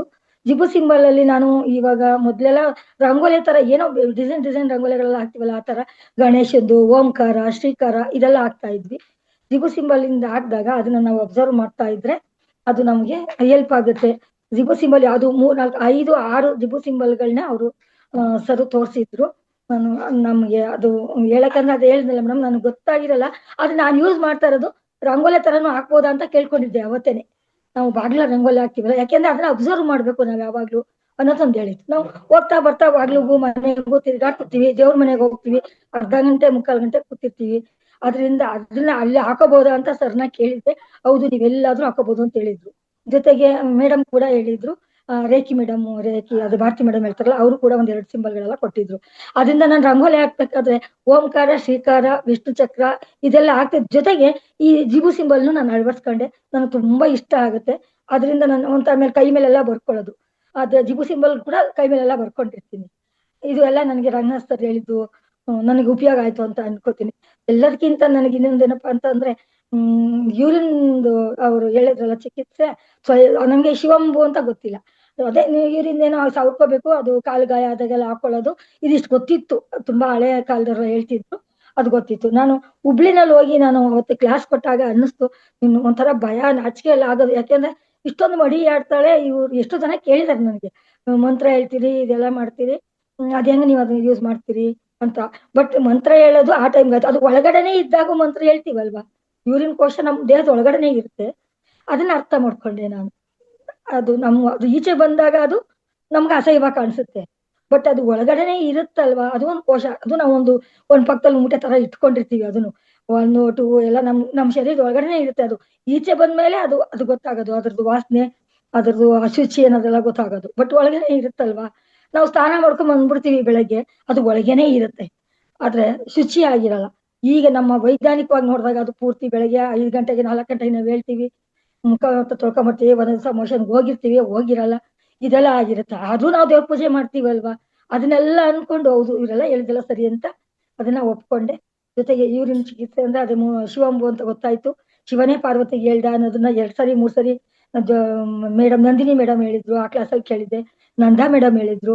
ಅದ್ರಲ್ಲೂ ರೇವಾ ಕಾಲೇಜಲ್ಲಿ ಯಾರೋ ಬೇರೆ ಕಡೆಯಿಂದ ಕರ್ಸಿ ಕ್ಲಾಸ್ ಮಾಡ್ಸಿದ್ರಲ್ಲ ಸ್ಟೇಜ್ ಮೇಲೆ, ಅವತ್ತು ನನಗೆ ತುಂಬಾ ಆಳವಾಗಿ ಹೋಯ್ತು. ಹೌದು, ಇವರೆಲ್ಲ ಇಷ್ಟೊಂದೆಲ್ಲ ದುಡ್ಡು ಕೊಟ್ಟು ಇಷ್ಟೊಂದು ಇದಾಗಿ ಅದನ್ನೇ ಒಂದ್ ಸಬ್ಜೆಕ್ಟ್ ಆಗಿ ತಕೊಂಡ್ ಮಾಡ್ತಾ ಇದಾರೆ ಅಂದಾಗ ನಾವ್ ಯಾಕದನ್ನ ಯೂಸ್ ಮಾಡ್ಬಾರ್ದು ಅಂತ ಅನ್ನಿಸ್ತು. ಜೊತೆಗೆ ನಾನು ಒಬ್ಬ ಮೆಡಿಕಲ್ ಸ್ಟೂಡೆಂಟ್ ಅವ್ರ ಅಮ್ಮ ಆದ್ರೂ ಕೂಡ ಇದುವರೆಗೂ ಅವ್ರಿಗೆ ಗೊತ್ತಿಲ್ಲ, ಅದು ಗೊತ್ತಿಲ್ಲ, ನಾನು ಅನ್ಕೂ ಮಾಡ್ಕೊತಾ ಇದೀನಿ. ನಾನು ಒಂದು ಮಾತ್ರೆ ತಗೊಂಡಿಲ್ಲ ಮೇಡಮ್. ತಲೆನೋವು ಬಂತು ಅಂದ್ರೆ ಈ ನಂದು ಇವರೆಲ್ಲ ಹೇಳಿದ್ದು ಅಲ್ದೆ ನಂದು ಒಂದ್ ಸಣ್ಣ ಪುಟ್ಟ ಮನೆ ಮದ್ದುಗಳಿರುತ್ತೆ, ಅದನ್ನ ಮಾಡ್ಕೊಂಡ್ಬಿಟ್ಟಿರ್ತೀನಿ. ಅದ್ರ ಜೊತೆಗೆ ಪಚ್ಚ ಕರ್ಪೂರ, ಒಂಚೂರು ಕೊಬ್ಬರಿ ಎಣ್ಣೆ, ಮಾಮೂಲಿ ಈ ಕರ್ಪೂರ ಇದ್ರು ಕೂಡ ಒಂಚೂರು ಕೊಬ್ಬರಿ ಎಣ್ಣೆ ತಗೊಂಡು ಆ ಟೈಮಲ್ಲಿ ಹಿಂಗೆ ತಲೆಗೆ ಹಚ್ಕೊಂಡ್ಬಿಡ್ತೀನಿ. ಈ ತರ ನಂಗೆ ನ್ಯಾಚುರಲ್ ಆಗಿ ಮಾಡುವಂತ ಔಷಧಿಗಳೇನೆ ನನಗೆ ತುಂಬಾ ಇಷ್ಟ ಆಗೋದು. ಅದರಿಂದ ನಾನು ಮೊದ್ಲಿಂದಾನು ಆಹಾರನೇ ಔಷಧಿ ಅಂತಾರಲ್ಲ ಆ ಭಾಗದಲ್ಲಿ ಇದ್ದವಳು. ಆ ತರ ಮಾಡ್ಕೊಂಡು ನಾನು ತುಂಬಾ ನನಗೆ ಬೇಕಾದ ಎಣ್ಣೆಗಳು ನಾನೇ ತಯಾರು ಮಾಡ್ಕೊಳ್ಳೋದು, ಈ ತರ ಎಲ್ಲ ಮಾಡ್ಕೊಂಡ್ರಿ. ನಾನು ಒಂದು 10-15 ಜನಕ್ಕೆಲ್ಲ ಎಣ್ಣೆಗಳು ಮಾಡ್ಕೊಟ್ಟಿದೀನಿ ನಾನು ಮನೇಲು. ಈಗ ಇಲ್ಲಿ ಬಂದ್ಮೇಲೆ ಕೂಡ ಅದೆಲ್ಲ ಓಕೆ ಮ್ಯಾಮ್, ಉಳಿದವರಿಗೂ ಅವಕಾಶ ಕೊಡೋಣ. ಅದೇ ಈ ರೀತಿ ಮಾಡ್ಕೊಂಡಿರೋದ್ರಿಂದ ನಾನು ಒಂದು ಕೂಡ ತಗೊಳ್ದೆ. ಆ ತರದ ಓಕೆ, ಎಲ್ಲ ಸೌಲಭ್ಯವನ್ನ ತಾವು ಚೆನ್ನಾಗಿ ಫಾಲೋ ಮಾಡ್ತಾ ಇದ್ದೀರಾ. ಧನ್ಯವಾದಗಳು ಮೇಡಮ್, ಧನ್ಯವಾದಗಳು. ಸ್ವಲ್ಪ ಯೂಟ್ಯೂಬ್ ಅಂದ್ರೆ ನೋಡಿ, ಇವತ್ತು ಮಾಡಿದನ್ನ ನಾಳೆ ಕಳಿಸ್ತಾರೆ, ನಿಮ್ಮ ವಾಟ್ಸ್ಆಪ್ ಅಲ್ಲೂ ಬರುತ್ತೆ. ಕನ್ನಡ ಮಹಾತಾರ್ ಟಿವಿಗೆ ಹೋದ್ರೆ ನಿಮ್ಗೆ ಬರುತ್ತೆ. ಅದರಲ್ಲಿ ನಾವು ದಿನ ಕ್ಲಾಸ್ ಕೇಳಿದ್ರು ಕೆಲವು ಮಿಸ್ ಆಗ್ತದೆ, ನಾವು ಇಲ್ಲದ ದಿನ, ಮತ್ತೆ ಎಲ್ಲವೂ ನೆನಪಿರುವುದಿಲ್ಲ. ಅದನ್ನ ಒಂದ್ಸಲ ನೋಡಿದ್ರೆ ನಾವು ಇನ್ನೂ ಹೆಚ್ಚಾಗಿ ಆಳವಾಗಿ ಕಲೀಲಿಕ್ಕೆ ಅವಕಾಶ ಇದೆ. ಓಕೆ ಮ್ಯಾಮ್, ಅದ್ ಮಾತ್ರ ನೋಡ್ತೀನಿ. ಓಕೆ, ಅದೇ ಸಾಕು, ಅದನ್ನೇ ನೋಡ್ಕೊಂಡು ಹೋಗಿ ಒಂದ್ಸಲ ಮನನ ಆದಂಗ ಆಗುತ್ತೆ. Thank you ma'am, thank you very much, thank you ma'am. ಧನ್ಯವಾದ ಮೇಡಮ್, ಧನ್ಯವಾದ. ಗುರುಗಳಿಂದ ತುಂಬಾ ನಾವು ಕಲ್ತ್ಕೊಂಡಿದೀವಿ. ನಾವು okay ma'am. Vani ma'am. Okay, ಎಲ್ರಿಗೂ ನಮಸ್ತೆ. ನಮಸ್ತೆ. ನಾನು ಪ್ರಾರಂಭದಲ್ಲಿ ಈ ವೇದಿಕೆಗೆ ಬಂದಂತ ಸಂದರ್ಭದಲ್ಲಿ, ಅದಕ್ಕಿಂತ ಹಿಂದೆ ನಿಮ್ಮ ಬದುಕು ನಿಮ್ ಕೈಲಿದೆ ಅಂತ ಹೇಳಿ ಒಂದು ಇಂಗ್ಲಿಷ್ ಪುಸ್ತಕದ ಅನುವಾದದ ಕ್ಲಾಸ್ ತುಂಬಾ ನಡೆದಿತ್ತು. ನಾನು ಅದ್ರಲ್ಲಿ 2-3 ಕ್ಲಾಸ್ ಅನ್ನ ಕೇಳಿ ಕೆಲವು ಪಾಯಿಂಟ್ಸ್ ಅನ್ನ ಮಾಡ್ಕೊಂಡಿದ್ದೆ. ಅದ್ ನಂಗೆ ತುಂಬಾ ಇಷ್ಟ ಆಗಿತ್ತು. ಈಗ್ಲೂ ಕೂಡ ನಂಗೆ ಬೇಸರ ಆದಾಗ ಒಮ್ಮೊಮ್ಮೆ ನನಗೇನಾದ್ರೂ ಏನ್ ಮಾಡ್ಬೇಕು ಅಂತ ಗೊತ್ತಾಗದೆ ಇದ್ದಾಗ ನಾನು ಆ ಪಾಯಿಂಟ್ಗಳನ್ನ ನೋಡ್ತಾ ಇರ್ತೀನಿ.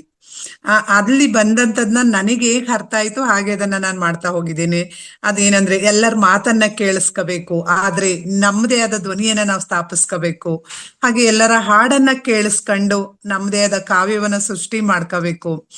ಮತ್ತೆ ಎಲ್ಲರ ಹೆಜ್ಜೆಯನ್ನ ಗಮನಿಸ್ಕೋಬೇಕು, ಆದ್ರೆ ನಮ್ಮ ದಾರಿಯನ್ನ ನಾವೇ ಹುಡುಕಬೇಕು. ಅಂದ್ರೆ ಕುರಿಗಳು ಆ ರೀತಿ ನಾವು ಆಗ್ಬಾರ್ದು. ಬಾಳದೆ ಬದುಕಲ್ಲ, ನಿಜ ಅರ್ಥವ ತಿಳಿಯುವುದೇ ಜೀವನದ ಬದುಕಿನ ಅರ್ಥ ಅನ್ನೋದು ನನಗೆ ಅಲ್ಲಿ ಅರಿವಾಯ್ತು. ಹಾಗೇನೆ ನಮ್ಮ ಸಂತೋಷವನ್ನ ಬೇರೆಯವರಲ್ಲಿ ಹುಡುಕಕ್ ಹೋಗ್ಬಾರ್ದು. ಅವರವರ ಅಸ್ತಿತ್ವದ ಬೆಲೆಯನ್ನ ತಿಳಿಬೇಕು. ಅಂದ್ರೆ ಇನ್ನೊಬ್ರು ಬೂಟ್ ಕಾಲಲ್ಲಿ ಹಾಕ್ಲಿಕ್ಕೆ ನಾವು ಪ್ರಯತ್ನಿಸ್ಬೋದು, ಅವರವ್ರ ಹೆಜ್ಜೆ ಗುರುತು ಮೂಡಿಸ್ಲಿಕ್ಕೆ ನಾವು ಪ್ರಯತ್ನ ಪಡ್ತಾ ರೆಕ್ಕೆ ಕಟ್ಟಿ ಹಾರುವ ಕನಸನ್ನ ಕಾಣಬೇಕು. ಅಂದ್ರೆ ನಮ್ಮ ಬಾಳಿನ ನಾವು ಹೇಗೆ ನಮ್ಮ ಬದುಕು ನಮ್ಮ ಕೈಲೇ ಇದೆ ಅನ್ನೋದನ್ನ ಅಲ್ಲಿ ತುಂಬಾ ಚೆನ್ನಾಗಿ ಅವರು ತುಂಬಾ ಕ್ಲಾಸಲ್ಲಿ ಹೇಳಿದ್ರು. ಹಾಗೇನೆ ಪ್ರತಿ ಕ್ಷಣ ಕೂಡ ಹೊಸತನ ಇದೆ, ಹೊಸತನಕ್ಕಾಗಿ ಕಾಯ್ತಾ ನಾವು ಕುಳಿತುಕೊಳ್ಬೇಕಾಗಿಲ್ಲ, ಅಲ್ಲೇ ಅದನ್ನ ಸದಾ ಅನಾವರಣಗೊಳಿಸ್ತಾ ಹೋಗ್ಬೇಕು. ಆಮೇಲೆ ಬದುಕಲ್ಲಿ ಹೇಗೆ ಅಂದ್ರೆ ಚೆಂಡು ಎಸೆಯವನಿಗೂ ಕೂಡ ಮುಂದೆ ಅದೇ ಚೆಂಡು ಒಂದು ದಿನ ನನ್ನ ಹತ್ರ ಬರುತ್ತೆ ಅನ್ನೋ ಪ್ರಜ್ಞೆ ಇರ್ಬೇಕು. ಅಂದ್ರೆ ಕೆಲವ್ರು ಏನ್ ಮಾಡ್ತಾರೆ, ನಮಗೆ ಒಂದ್ ನೀತಿ ಇನ್ನೊಬ್ರಿಗೆ ಒಂದ್ ನೀತಿ. ಅಂದ್ರೆ ನನ್ನ ಪರವಾಗಿ ನಾನು ವಾದಿಸ್ಬೇಕಾದ್ರೆ ನಾನು ಲಾಯರ್ ಆಗಿರ್ತೀನಿ, ಇನ್ನೊಬ್ರ ಬಗ್ಗೆ ತೀರ್ಮಾನ ಹೇಳ್ಬೇಕಾದ್ರೆ ನಾನು ಜಡ್ಜ್ ಆಗಿ ಕೆಲಸ ಮಾಡ್ತೀನಿ. ಹಾಗಿರ್ಬಾರ್ದು, ಅದು ಅರಿವು ಇರ್ಬೇಕು. ಚೆಂಡು ನನ್ನ ಅಂಗಳಕ್ಕೂ ಒಂದ್ ದಿವಸ ಬರುತ್ತೆ ಅನ್ನೋದು ನನಗೆ ಗೊತ್ತಾಯ್ತು. ಆಮೇಲೆ ಯಾವುದೇ ವೇಷ ಧರಿಸಿದ್ರು ಕೂಡ ಒಂದು ದಿನ ಅದು ಕಳಚಲೇಬೇಕು. ಅಂದ್ರೆ ನಾವು ಬೇರೆಯವ್ರನ್ನೆಲ್ಲರನ್ನೂ ವಂಚಿಸ್ಬೋದು, ಆತ್ಮಸಾಕ್ಷಿಯನ್ನಲ್ಲ ಅನ್ನೋದು ಕೂಡ ಅರ್ಥ ಆಯ್ತು. ಹಾಗೆ ಸುಪ್ತ ಮನಸ್ಸಿಗೆ ಎಂತ ಶಕ್ತಿ ಇದೆ ಅನ್ನೋದನ್ನ ತುಂಬಾ ಕ್ಲಾಸಲ್ಲಿ ನಾನು ಕೂಡ ಕ್ಲಾಸ್ ಮಾಡಿದ್ದೆ, ಬೇರೆಯವ್ರು ಕೂಡ ಕ್ಲಾಸ್ ಮಾಡಿದ್ರು. ಆಗ ನನಗೆ ಅರ್ಥ ಆಗಿದ್ದು ಅದಕ್ಕೆ ಎಂತ ತಾಕತ್ತಿದೆ. ಅಂಬೆಗಾಲಲ್ಲೇ ನರ್ತಿಸುವಂತ ಅದರ ಸಾಹಸ ಅದು ಎಷ್ಟು ಚಂದ ಇದೆ. ಮಡಿಲಲ್ಲೇ ಮಲಗಿಸಿ ಕತೆ ಹೇಳಿ ತಟ್ಟುತ್ತೆ, ಕಣ್ಣಿಟ್ಟು ತುಂಟ ಹೊಳಪೀರಿ ನಗುತ್ತೆ, ತೆರೆದ್ರೆ ಮಿಂಚು, ಕಿವಿಗೊಟ್ರೆ ಕೊಳಲು, ದಿಟ್ಟಿಸಿದರೆ ಕೋಟಿ ಪ್ರಕಾಶ, ಮುಖ ಒಡ್ಡಿದರೆ ಇಬ್ಬನಿ ಮೀಯುವ, ಮನಸ್ಸಿದ್ರೆ ಕಾರಂಜಿ. ಅಂದ್ರೆ ಪ್ರಕೃತಿಯ ಎಲ್ಲ ಬಣ್ಣಗಳು ಈ ನಮ್ಮ ಸುಪ್ತ ಮನಸ್ಸಿನಲ್ಲಿ ಇದೆ, ಅದನ್ನ ನಾವು ಬಳಸ್ಕೋಬೇಕು ಅನ್ನೋದನ್ನು ಕೂಡ ನಾನಿಲ್ಲಿ ಅರ್ಥ ಮಾಡ್ಕೊಂಡೆ. ಹಾಗೆ ಕಳೆದೋದ ವಿಚಾರಗಳಿಗೆ ನಾವು ಅಂಟ್ಕೊಳ್ಳೋದು ತಪ್ಪು. ಅಂದ್ರೆ ಹೇಗೆ ಅಂದ್ರೆ ನಾವು ಬೆನ್ನು ಮುಂದೆ ಮಾಡಿ ನಡೆದಂತೆ ಆಗುತ್ತೆ, ಅಂದ್ರೆ ಹಿಂದೆ ಹಿಂದೆ ಚಲಿಸಿದಂತೆ. ಅದರಿಂದ ನಮ್ಮ ಮುಂದೆ ಏನಿದೆಯೋ ಅದನ್ನೇ ಕಳ್ಕೊಳ್ತಾ ನಾವು ಇರ್ತೀವಿ. ಉದಾಹರಣೆ, ಒಂದು ಬುಟ್ಟಿ ತುಂಬಾ ಒಳ್ಳೆ ಹಣ್ಣಿರುತ್ತೆ, ಅದ್ರಲ್ಲಿ ಒಂದು ಕೆಟ್ಟ ಹಣ್ಣಿದ್ರೆ ಅದು ಇಡೀ ಬುಟ್ಟಿಯ ಹಣ್ಣನ್ನ ಹಾಳು ಮಾಡುತ್ತೆ. ಹಾಗೆ ಯಾರಿಗ್ ಗೊತ್ತು, ಅದಕ್ಕಿಂತ ಉತ್ತಮವಾದ ನಿಧಿ ನಮಗೂ ಇರ್ಬೋದಲ್ವಾ ಅನ್ನೋ ಅರಿವು ನಾನು ಆ ತರಗತಿಯಲ್ಲಿ ತಿಳ್ಕೊಂಡೆ. ಸಮಯ ಸಾಕಾಗುತ್ತೆ ಅನ್ಸುತ್ತೆ ಮೇಡಮ್, ನಾನು ತುಂಬಾ ಮಾಡ್ಕೊಂಡಿದ್ದೀನಿ ಅದನ್ನ. ಎಸ್, ಆ ಕ್ಲಾಸ್ ಇಂದಲೇ ನಾನು ತುಂಬಾ ಅಟ್ರಾಕ್ಟ್ ಆಗಿ ಈ ವೇದಿಕೆಗೆ ಬಂದೆ madam. Very nice, very nice, very nice. ಅದು ಕ್ಲಾಸ್ ಯಾರು ಕೊಟ್ಟಿದ್ರು ಮ್ಯಾಮ್? ಆಕ್ಚುಲಿ ನಾನ್ ಪ್ರಾರಂಭದಲ್ಲಿ ಬಂದಾಗ ಮೇಡಮ್, ಆಗಿದ್ದವ್ರು ಈಗೆಲ್ಲೂ ನಾನು ಕೇಳಿಲ್ಲ. ನಾನ್ ಸುಮ್ನೆ ಪಾಯಿಂಟ್ಸ್ ಅನ್ನ ಬರ್ಕೊಂಡಿದ್ದೆ, ಅದನ್ನ ನೋಡಿ ಆ ಫುಲ್ ಕ್ಲಾಸ್ ಅನ್ನ ನೋಟ್ಸ್ ಮಾಡ್ಕೋಬೇಕು ಅಂತಿದ್ದೀನಿ. ನಾನು ಫ್ರೀ ಆಗಿಲ್ಲ. Okay okay ma'am, thank you very much. ಬಹಳ ಅದ್ಭುತ ಮಾಹಿತಿಯನ್ನ ಕೊಟ್ರಿ ನಿಜವಾಗ್ಲು.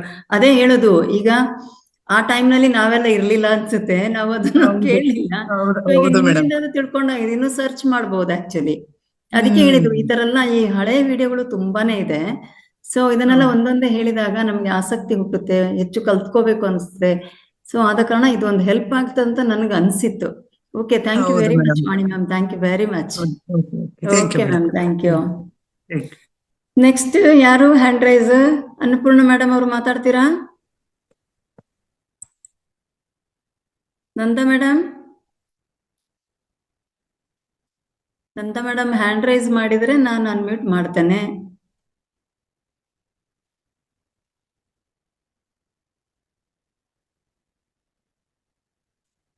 ಹ್ಯಾಂಡ್ ರೈಸ್ ಮಾಡಿ ಮ್ಯಾಮ್. ಎಸ್, ಹಾ, ನಾನು ನಿಮಗೆ ಕೋ-ಹೋಸ್ಟ್ ಮಾಡಿರ್ತೇನೆ. ಓಕೆ, ಹಾ. ನಮಸ್ತೆ ಮೇಡಮ್, ನಮಸ್ತೆ ಆಲ್ ಮಾಸ್ಟರ್.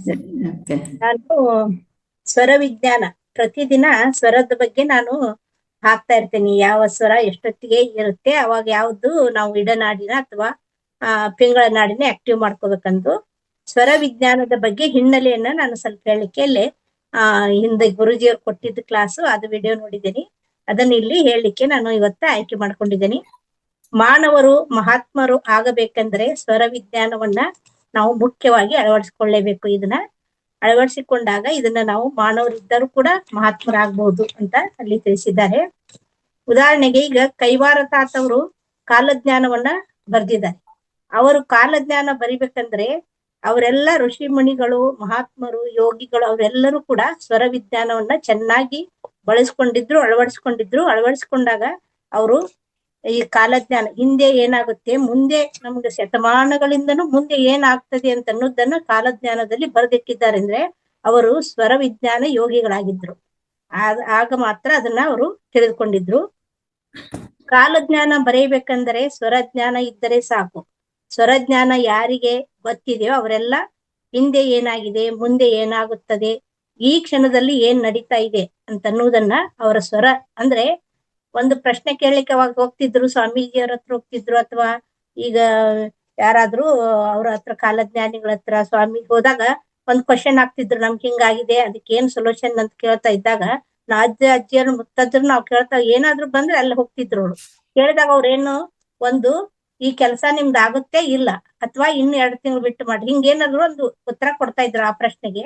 ಅದನ್ನ ಅವರು ಸ್ವರವನ್ನ ಗಮನಿಸಿ, ಅಂದ್ರೆ ಅವ್ರದ್ದು ಯಾವ ರೀತಿ ಸ್ವರ ಅವಾಗ ನಡೀತಾ ಇದೆ ಅಂತ ಅನ್ನೋದನ್ನ ಗಮನಿಸಿಕೊಂಡು ಅವ್ರಿಗೆ ಉತ್ತರವನ್ನ ಕೊಡ್ತಾ ಇದ್ರು ಅಂತ ಅನ್ನೋದನ್ನ ಆ ಸೆಷನ್ ಅಲ್ಲಿ ಗುರುಜಿ ತಿಳಿಸಿದ್ದಾರೆ. ಮತ್ತೆ ನಾವು ಮರಣವನ್ನು ಯಾವಾಗ ನಮಗೆ ಮರಣ ಬರುತ್ತದೆ ಅನ್ನೋದನ್ನು ಕೂಡ ನಾವು ಸ್ವರ ವಿಜ್ಞಾನದಿಂದ ತಿಳಿದುಕೊಳ್ಬಹುದು. ಮರಣ ಯಾವಾಗ ಸಂಭವಿಸುತ್ತದೆ ಅಂತ ಅನ್ನೋದನ್ನ ತಿಳಿದುಕೊಳ್ಬಹುದು. ಮತ್ತೆ ವಯಸ್ಸು ಹೆಚ್ಚಾದಂತೆ ಈಗ ಜ್ಞಾಪಕ ಶಕ್ತಿ, ಕಣ್ಣುಗಳು ಮಂಜಾಗುವುದು, ಕಿವಿಗಳು ಕೇಳಿಸ್ತೇ ಇರುವುದು, ಚರ್ಮ ಸುಕ್ಕಗಟ್ಟುವುದು, ಇದನ್ನೆಲ್ಲ ನಾವು ನೋಡ್ತೇವಲ್ಲ ವಯಸ್ಸಾದಾಗ. ಆದರೆ ನಾವು ಸ್ವರ ವಿಜ್ಞಾನವನ್ನು ಅರಿತುಕೊಂಡು ಅದನ್ನ ಪಾಲನೆ ಮಾಡ್ತಾ ಹೋದಾಗ ನಮಗೆ ಅಂದ್ರೆ ಆಯುಷ್ಯ ಯಾವ ರೀತಿ ನಮ್ ದೇಹ ಇರುತ್ತದೆ ಅಂದ್ರೆ ಚಿರಂಜೀವತ್ವ, ಯಾವಾಗ್ಲೂ ಕೂಡ ನಾವು ಯೌವನವಾಗಿ ಇರುತ್ತೇವೆ ಅಂತ ಅನ್ನೋದು ಒಂದು ಪಾಯಿಂಟ್. ಆ ಸ್ವರವನ್ನು ನಾವು ಅನುಸರಿಸ್ತಾ ಇರ್ಬೇಕು, ಅದನ್ನ ಗಮನಿಸ್ತಾ ಇರ್ಬೇಕು. ಹಾಗಾದರೆ ಸ್ವರ ಅಂದರೆ ಏನು? ನಾವು ಹೇಳ್ತೇವೆ ಸ್ವರ ಇದಿರ್ಬೇಕು, ಎಡನಾಡಿ ಇರ್ಬೇಕು, ಬಲನಾಡಿ ಇರ್ಬೇಕು ಅಂತ ಹೇಳ್ತೀವಿ. ಅದೇ ಶ್ವಾಸ ಮಾಡುವ ಶಬ್ದವನ್ನು ಸ್ವರ ಅಂತ ಕರೀತಾರೆ. ಈಗ ನಾವು ಶ್ವಾಸ ಮಾಡ್ತೀವಿ, ಪ್ರತಿ ಕ್ಷಣ 24 ಗಂಟೆನೂ ಅದು ಸತತವಾಗಿ ನಡೀತಾ ಇರ್ತದೆ. ನಾವು ಮಲಗಿದಾಗೂ ಆ ಸ್ವರ ನಡೀತಾ ಇರ್ತದೆ. ಶ್ವಾಸ ನಾವು ಯಾವಾಗ್ಲೂ ಸ್ವರ ಇರ್ತದೆ. ಆದ್ರೆ ನಾವು ಶ್ವಾಸವನ್ನ ಗಮನಿಸುವುದು ಯಾವಾಗ ಗೊತ್ತಾಯ್ತು ಅಂದ್ರೆ ನಮಗೂ ಕೂಡ ಈ ಧ್ಯಾನಕ್ಕೆ ಬಂದ ನಂತರ ಶ್ವಾಸವನ್ನ ಗಮನಿಸ್ಬೇಕಂತ ಅನ್ನೋದು ಗೊತ್ತಾಯ್ತು. ಅಲ್ಲಿವರೆಗೆ ನಮಗೂ ಶ್ವಾಸದ ಮಹತ್ವ ತಿಳಿದಿದ್ದಿಲ್ಲ.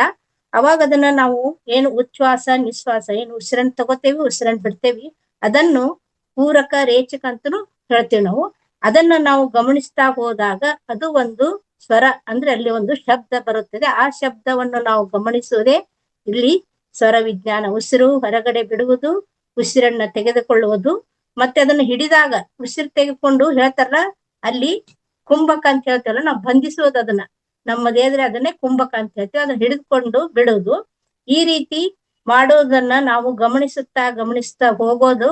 ಆ ಶಬ್ದವನ್ನು ಸೂಕ್ಷ್ಮವಾಗಿ ನಾವು ಗಮನಿಸುವುದೇ ಸ್ವರ ಅಂತ ಕರೀತಾರೆ. ಈ ಜ್ಞಾನವನ್ನು ತಿಳಿಯುವುದೇ ಸ್ವರ ವಿಜ್ಞಾನ. ಈ ಸ್ವರ ವಿಜ್ಞಾನವನ್ನು ಕೊಟ್ಟವರು ಮೊದಲಿಗೆ ವೀರಬ್ರಹ್ಮೇಂದ್ರ ಸ್ವಾಮೀಜಿ ಅಂತವರು. ಮತ್ತು ಈ ಜ್ಞಾನವನ್ನು ಅವರ ವಂಶಜರೆಲ್ಲರೂ ಅದನ್ನ ಪಾಲನೆ ಮಾಡ್ತಾ ಬಂದ್ರು. ಈಗ ಒಂದು ಶಾಸ್ತ್ರ ಹೇಳ್ತಿರ್ತಾರೆ, ಸ್ವಾಮೀಜಿ ಅವ್ರ ಹತ್ರ ಹೋಗ್ತಿರ್ತಾರೆ, ಅವ್ರ ಮಗ ಇದನ್ನ ವಿದ್ಯೆ ಕಲ್ತಿದ್ದ, ಅದನ್ನ ಇವ್ರು ಮಾಡ್ತಾರಂತ ಯಾವ ರೀತಿ ಹೇಳ್ತಾರಲ್ಲ, ಮೊದ್ಲೇ ವೀರಬ್ರಹ್ಮೇಂದ್ರ ಸ್ವಾಮೀಜಿ ಅವ್ರು ಮಾಡ್ತಾ ಇದ್ರು. ಅದನ್ನ ಅವ್ರ ವಂಶಜರೆಲ್ಲ ಪಾಲನೆ ಮಾಡ್ತಾ ಸ್ವರ ವಿಜ್ಞಾನ ಪಾಲನೆ ಮಾಡ್ತಾ ಬಂದ್ರು. ಆ ನಂತರ ಕೊನೆಯದಾಗಿ ತುಮ್ಮಲ ಲಕ್ಷ್ಮಯ್ಯ ಅನ್ನೋರು 87 ವಯಸ್ಸಿನವರಿದ್ರು. ಅವ್ರ ವಂಶಜರಲ್ಲಿ ಅವರು ಈ ಸ್ವರ ವಿಜ್ಞಾನದ ಬಗ್ಗೆ ಒಂದು ಪುಸ್ತಕವನ್ನು ಬರೀತಾರೆ. ಅವರು 87 ವಯಸ್ಸಿದ್ದಾಗೂ ಕೂಡ ಅವ್ರಿಗಷ್ಟು ಎನರ್ಜಿ ಇತ್ತಂತೆ. ಯಾಕೆಂದ್ರೆ ಅವರು ಸ್ವರ ವಿಜ್ಞಾನವನ್ನ ಪಾಲನೆ ಮಾಡ್ತಾ ಇದ್ರು. ಅವಾಗ್ಲೂ ಕೂಡ ಅವ್ರಿಗೆ ಕನ್ನಡಕ ಬಂದಿದ್ದಿಲ್ಲಂತೆ. 87 ವಯಸ್ಸಿನವ್ರು ಇದ್ದಾಗೂ ಕೂಡ ಅವ್ರಿಗೂ ಸ್ಪೆಕ್ಟ್ ಬಂದಿಲ್ಲ. ಅಷ್ಟೊಂದು ದೃಷ್ಟಿ ಅವ್ರಿಗೆ ಇತ್ತು ಮತ್ತು ಶಕ್ತಿನೂ ಇತ್ತು. ಆವಾಗ ಈ ಪುಸ್ತಕ ಬರೆದಿದ್ದಾರೆ ಅಂತೆ. ಅದೇ ಸ್ವರ ವಿಜ್ಞಾನ. ಸ್ವರವನ್ನು ಅದು ಆದ್ರೆ ನಮ್ ಕನ್ನಡದಲ್ಲಿ ಇರೋದು, ತೆಲುಗುದಲ್ಲಿದೆ ಮತ್ತು ಇಂಗ್ಲಿಷ್ ನಲ್ಲಿ ಸ್ವರ ಚಿಂತಾಮಣಿ ಅಂತಿದೆ. ಕನ್ನಡಕ್ಕೆ ಅದು ಅನುವಾದ ಆಗಿಲ್ಲ ಇನ್ನು. ಸ್ವರವನ್ನು ಆಯಾ ಕಾಲಕ್ಕೆ ಸಮಯಕ್ಕೆ ತಕ್ಕಂತೆ ಸ್ವರವನ್ನು ಬದಲಾಯಿಸಿಕೊಂಡು ಚಿರಂಜೀವತ್ವವನ್ನು ಪಡೆಯಬಹುದು.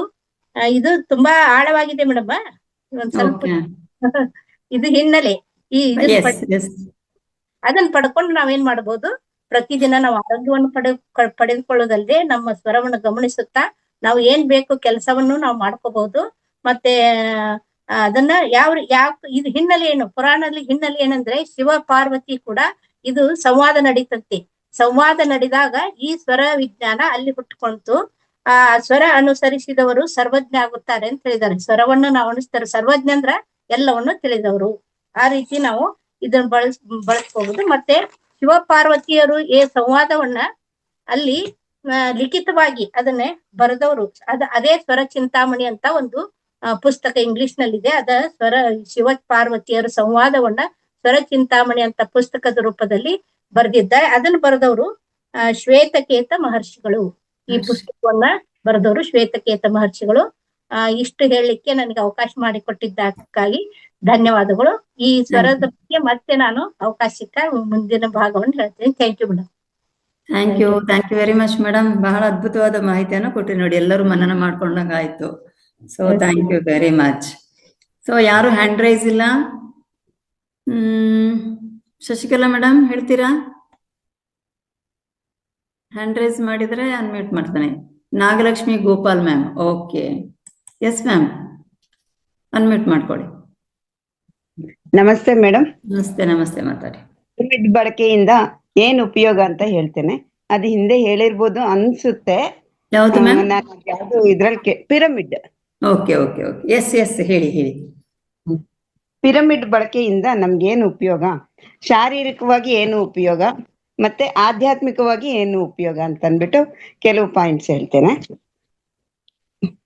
ನಮ್ಗೆ ಮೈಗ್ರೇನ್, ತಲೆನೋವು, ಮೂರ್ಛೆ ರೋಗ, ರಕ್ತದೊತ್ತಡ, ನಿದ್ರಾಹೀನತೆ, ಇಂಥ ಆಶ್ಚರ್ಯಕರ ಇಂಥ ನೋವುಗಳು ಮತ್ತು ದೊಡ್ಡ ದೊಡ್ಡ ಕಾಯಿಲೆಗಳು ಕೂಡವೆ ಈ ಪಿರಮಿಡ್ ನಿಂದ ಮಾಯವಾಗ್ತಾ ಇದೆ. ಅದು ಎಷ್ಟೋ ಜನಕ್ಕೆ ಅನುಭವಕ್ಕೂ ಬಂದಿದೆ. ಆಮೇಲೆ ರೋಗ ನಿರೋಧಕ ಶಕ್ತಿ ಉಂಟಾಗುತ್ತದೆ. ನಾವು ಕ್ಯಾಪ್ ಹಾಕೋದ್ರಿಂದ, ಅಂದ್ರೆ ಪಿರಮಿಡ್ ಕ್ಯಾಪ್ ಹಾಕೊಳ್ಳೋದ್ರಿಂದ ರೋಗ ನಿರೋಧಕ ಶಕ್ತಿ ಹೆಚ್ಚಾಗುತ್ತೆ. ಅಂಟು ಜಾಡ್ಯಗಳು ಗುಣವಾಗುತ್ತವೆ. ಬೊಜ್ಜು ಕರಗಿಸಲು, ಸೌಂದರ್ಯ ಹೆಚ್ಚಿಸಿಕೊಳ್ಳಲು ಕೂಡ ಸಹಾಯವಾಗುತ್ತೆ. ಮಿದುಳಿನ ಕೋಶಗಳು ಶೀಘ್ರವಾಗಿ ಚಾಲನೆಗೊಂಡು ನರಮಂಡಲ ಜಾಲ ಹರಡಿಕೊಳ್ಳುತ್ತದೆ. ಎಡ ಮತ್ತು ಬಲ ಮಿದುಳು ಏಕಕಾಲದಲ್ಲಿ ನಿರತವಾಗುವುದು. ನಾವು ಯಾವಾಗ್ಲೂ ಎಡಮೆದುಳು ಅಥವಾ ಬಲಮೆದುಳು ಯಾವ್ದಾದ್ರು ಒಂದನ್ನ ನಾವು ಉಪಯೋಗಿಸ್ತೀವಿ. ನಾವು ಈ ಪಿರಮಿಡ್ ಅನ್ನು ಉಪಯೋಗಿಸೋದ್ರಿಂದ ಎಡ ಮತ್ತು ಬಲ ಮಿದುಳು ಎರಡನ್ನೂ ಕೂಡ ಏಕಕಾಲದಲ್ಲಿ ಕಾರ್ಯನಿರತವಾಗುತ್ತವೆ. ಆದ್ರಿಂದ ನಮ್ಗೆ ಪಿರಮಿಡ್ ಹಾಕಿ ನಾವು ಧ್ಯಾನ ಮಾಡಿದಾಗ ನಮ್ಗೆ ಏನೋ ಒಂದು ಹೊಳೆಯುತ್ತೆ, ಯಾವುದೋ ಒಂದು ತಾಪತ್ರಯ ಏನೋ ಇದು ಅನ್ಕೊಂತಾ ಇರ್ತೀವಿ. ನಮ್ಗೆ ಅದ್ರ ಪರಿಹಾರ ಹೆಂಗ್ ಬಂತು ಅಂತ ನಮ್ಮ ಮನ್ಸಿಗೆ ಅನ್ಕೊಂತೀವಿ. ಯಾಕೆ ಅಂದ್ರೆ ಎಡ ಮತ್ತು ಬಲ ಎರಡು ಮೆದುಳು ಏಕಕಾಲದಲ್ಲಿ ಕೆಲಸ ಮಾಡುತ್ತೆ. ಆಗ ನಮ್ಮ ಒಂದು ಚಿಂತನೆಗಳಿಗೆ ಅಲ್ಲಿ ಪರಿಹಾರ ಸಿಗುತ್ತೆ, ಏಕಾಗ್ರತೆ ಲಭಿಸುತ್ತೆ, ನೆನಪಿನ ಶಕ್ತಿ ಮತ್ತು ಬುದ್ಧಿ ಸೂಕ್ಷ್ಮತೆ ಹೆಚ್ಚಾಗುತ್ತದೆ. ಮತ್ತೆ ಆಧ್ಯಾತ್ಮಿಕವಾಗಿ ಏನೇನ್ ಲಾಭ ಅಂತಂದ್ರೆ ಆಲೋಚನಾ ರಹಿತ ಸ್ಥಿತಿ ಬಹುಬೇಗ ತಲುಪಿ ಚೈತನ್ಯದ ವಿವಿಧ ಸ್ತರಗಳ ಅನುಭವ ಪಡೆಯಬಹುದು. ಯಾವುದು? ಈ ಪಿರಮಿಡ್ ಹಾಕೊಳ್ಳೋದ್ರಿಂದ ಸುಪ್ತ ಮನಸ್ಸು ಜಾಗೃತವಾಗಿ ಆತ್ಮಾನುಭವದತ್ತ ಸಾಗಿ ಸೂಕ್ಷ್ಮ ಶರೀರಾನುಭವಗಳು ಕೂಡ ನಮಗೆ ಸಾಧ್ಯವಾಗುತ್ತೆ. ದಿವ್ಯ ಚಕ್ಷು ತೆರೆದುಕೊಳ್ಳುತ್ತದೆ. ದಿವ್ಯ ಚಕ್ಷು ಅಂದ್ರೆ ಥರ್ಡ್ ಐ. ಅಶರೀರವಾಣಿ ಕೂಡ ನಮ್ಗೆ ಅಕಸ್ಮಾತ್ ಆಲಿಸಬಹುದು. ಅದು ಕೂಡ ಬರುತ್ತೆ ಕೆಲವ್ರಿಗೆಲ್ಲ ಅಶರೀರವಾಣಿ ಬಂದಿದೆ. ಭಾವನಾ ಸಂಪರ್ಕ ಅಂದ್ರೆ ಟೆಲಿಪತಿ ಪವರ್ ಬರುತ್ತೆ. ನಾವು ಅದನ್ನ ಹಾಕೊಂಡು ಪಿರಮಿಡ್ ಹಾಕೊಂಡು ಧ್ಯಾನ ಮಾಡೋದ್ರಿಂದ ಪೂರ್ವ ಜನ್ಮಗಳನ್ನು ತಿಳಿಯಬಹುದು. ಇತರ ಪಿರಮಿಡ್ ಲಾಭಗಳು ಅಂತಂದ್ರೆ ಬ್ಲೇಡ್ ಮತ್ತು ಕತ್ತರಿಯು ಹರಿತಗೊಳ್ಳುವುದು, ಖಾಲಿಯಾಗಿರುವ ಬ್ಯಾಟರಿ ಶೆಲ್ಗಳನ್ನು ಮತ್ತೆ ಶಕ್ತಿಯುತ ಮಾಡ್ಕೋಬಹುದು. ಆ ಖಾಲಿಯಾಗಿರೋದು ಬ್ಯಾಟ್ರಿ ಸೆಲ್ಗಳನ್ನ ಪಿರಮಿಡ್ ಒಳಗಡೆ ಇಟ್ಟಾಗ ಅದು ಮತ್ತೆ ಶಕ್ತಿಯುತವಾಗಿರೋದು ಅನುಭವಕ್ಕೆ ಬಂದಿದೆ ತುಂಬಾ ಜನಕ್ಕೆ. ಆಹಾರ, ಹಣ್ಣುಗಳು, ತರಕಾರಿ ಅವುಗಳು ಕೆಡೋದಿಲ್ಲ. ಸಸ್ಯಗಳ ಬೀಜ ಶೀಘ್ರವಾಗಿ ಮೊಳಕೆಯೊಡೆದು ಬೆಳೆ ಚೆನ್ನಾಗಿ ಬರುತ್ತೆ. ಕಾಫಿ, ವೈನ್, ಹಣ್ಣಿನ ರಸಗಳ ಸ್ವಾದ ಹೆಚ್ಚುವುದು, ಜೇನುತುಪ್ಪ ಹಾಗೂ ಔಷಧಿಗಳ ಗುಣಮಟ್ಟ ಹೆಚ್ಚುವುದು. ಪಿರಮಿಡ್ ಒಳಗೆ ಮಾಡುವ ಧ್ವನಿ ಮುದ್ರಣ ಉತ್ತಮವಾಗಿ ಬರುತ್ತದೆ. ಪಿರಮಿಡ್ ಒಳಗೆ ಇರಿಸಿ ಚಾರ್ಜ್ ಆಗಿರುವ ನೀರು ಸ್ವಾದಭರಿತವಾಗಿರುತ್ತದೆ ಮತ್ತು ಕ್ರಿಮಿಗಳು ನಾಶವಾಗಿರುತ್ತದೆ. ಒಟ್ಟಿನಲ್ಲಿ ಪಿರಮಿಡ್ ಎಂಬ ಕಾಸ್ಮಿಕ್ ಸ್ಟ್ರಕ್ಚರ್ ವಿಜ್ಞಾನದ ವ್ಯಾಪ್ತಿ ಮೀರಿ ತನ್ನ ಕಾರ್ಯಕೌಶಲ್ಯವನ್ನು ಮಾನವನಿಗೆ ಮುಟ್ಟುವಂತೆ ಮಾಡಿ ವಿಜ್ಞಾನಕ್ಕೆ ಸವಾಲಿಸಿದೆ. ಇಷ್ಟು ಲಾಭಗಳನ್ನ ನಾನು ಹೇಳ್ತೀನಿ ಮೇಡಮ್. ಪಿರಮಿಡ್ ಹಾಕೊಳ್ಳೋದ್ರಿಂದ, ಪಿರಮಿಡ್ ಉಪಯೋಗಿಸೋದ್ರಿಂದ. ತುಂಬಾ ಚೆನ್ನಾಗಿ ಹೇಳಿದ್ರಿ ಮೇಡಮ್. ಎಸ್, ಮೊದ್ಲು ಹೇಳ್ತಾ ಇದ್ರು ಸಣ್ಣಗೌಡ್ರು, ಸ್ಪೆಷಲಿ ಸಣ್ಣಗೌಡ್ರು ಸರ್ ಹೇಳ್ತಾ ಇದ್ರು. ಬಟ್ ಈಗ ಮನನ ಮಾಡ್ದಂಗ ಆಯ್ತು. ಬಹುಶಃ ಹೊಸಬರಿಗೆಲ್ಲ ಬಹಳ ಉಪಯುಕ್ತ ಮಾಹಿತಿಯನ್ನ ಕೊಟ್ರಿ. ತುಂಬಾ ಧನ್ಯವಾದಗಳು ಮೇಡಮ್, ಧನ್ಯವಾದಗಳು. ಓಕೆ, ಅವಕಾಶ ಕೊಟ್ಟಿದ್ದಕ್ಕೆ ನಿಮ್ಗೆ ಧನ್ಯವಾದಗಳು thank you madam. Ma'am, thank you. Ramesh sir, Nanjunda Swamy sir, ತಾವು ಹ್ಯಾಂಡ್ ರೈಸ್ ಮಾಡಿದ್ರೆ ಚೆನ್ನಾಗಿತ್ತು. ತಾವಿದ್ರೆ ದಯಮಾಡಿ ಹ್ಯಾಂಡ್ ರೈಸ್ ಮಾಡಿ. ರಮೇಶ್ ಸರ್ ಮಾತಾಡಿ. ಮೇಡಮ್, ಇದು ನಂದಾ ಮೇಡಮ್ ಅವರು ತುಂಬಾ ಚೆನ್ನಾಗಿ ಹೇಳಿದ್ರು, ಸ್ವರ ವಿಜ್ಞಾನ ಬಗ್ಗೆ ತುಂಬಾ ಚೆನ್ನಾಗಿ ಹೇಳಿದ್ರು. ಇವಾಗ ಧರ್ಮಸ್ಥಳದ ಶ್ರೀ ಕ್ಷೇತ್ರ ಮಂಜುನಾಥನ ಸನ್ನಿಧಿನಲ್ಲಿ ನಾನಿದ್ದೀನಿ. ಮಂಜುನಾಥ ಓಕೆ, ಮಾತಾಡಿ. ಅರೆ ಒಂದ್ ನಿಮಿಷ. ಓಕೆ ಸರ್, ಮಾತಾಡಿ ಅನ್ಮ್ಯೂಟ್ ಮಾಡ್ಕೊಳ್ಳಿ. ಅದು ತುಂಬಾ ಚೆನ್ನಾಗಿ ನಂದಾ ಮೇಡಮ್ ಅವರು ತುಂಬಾ ಚೆನ್ನಾಗಿ ಹೇಳಿದ್ರು ಮೇಡಮ್. ಅದಕ್ಕೆ ಹೇಳೋಣ ಅಂತ ಅಲ್ಲಿದ್ದೀನಿ, ಧರ್ಮಸ್ಥಳದಲ್ಲಿದ್ದೀನಿ, ಅದರಿಂದ ಅಲ್ಲಿಂದ ಮಾತಾಡ್ತಾ ಇದ್ದೀನಿ.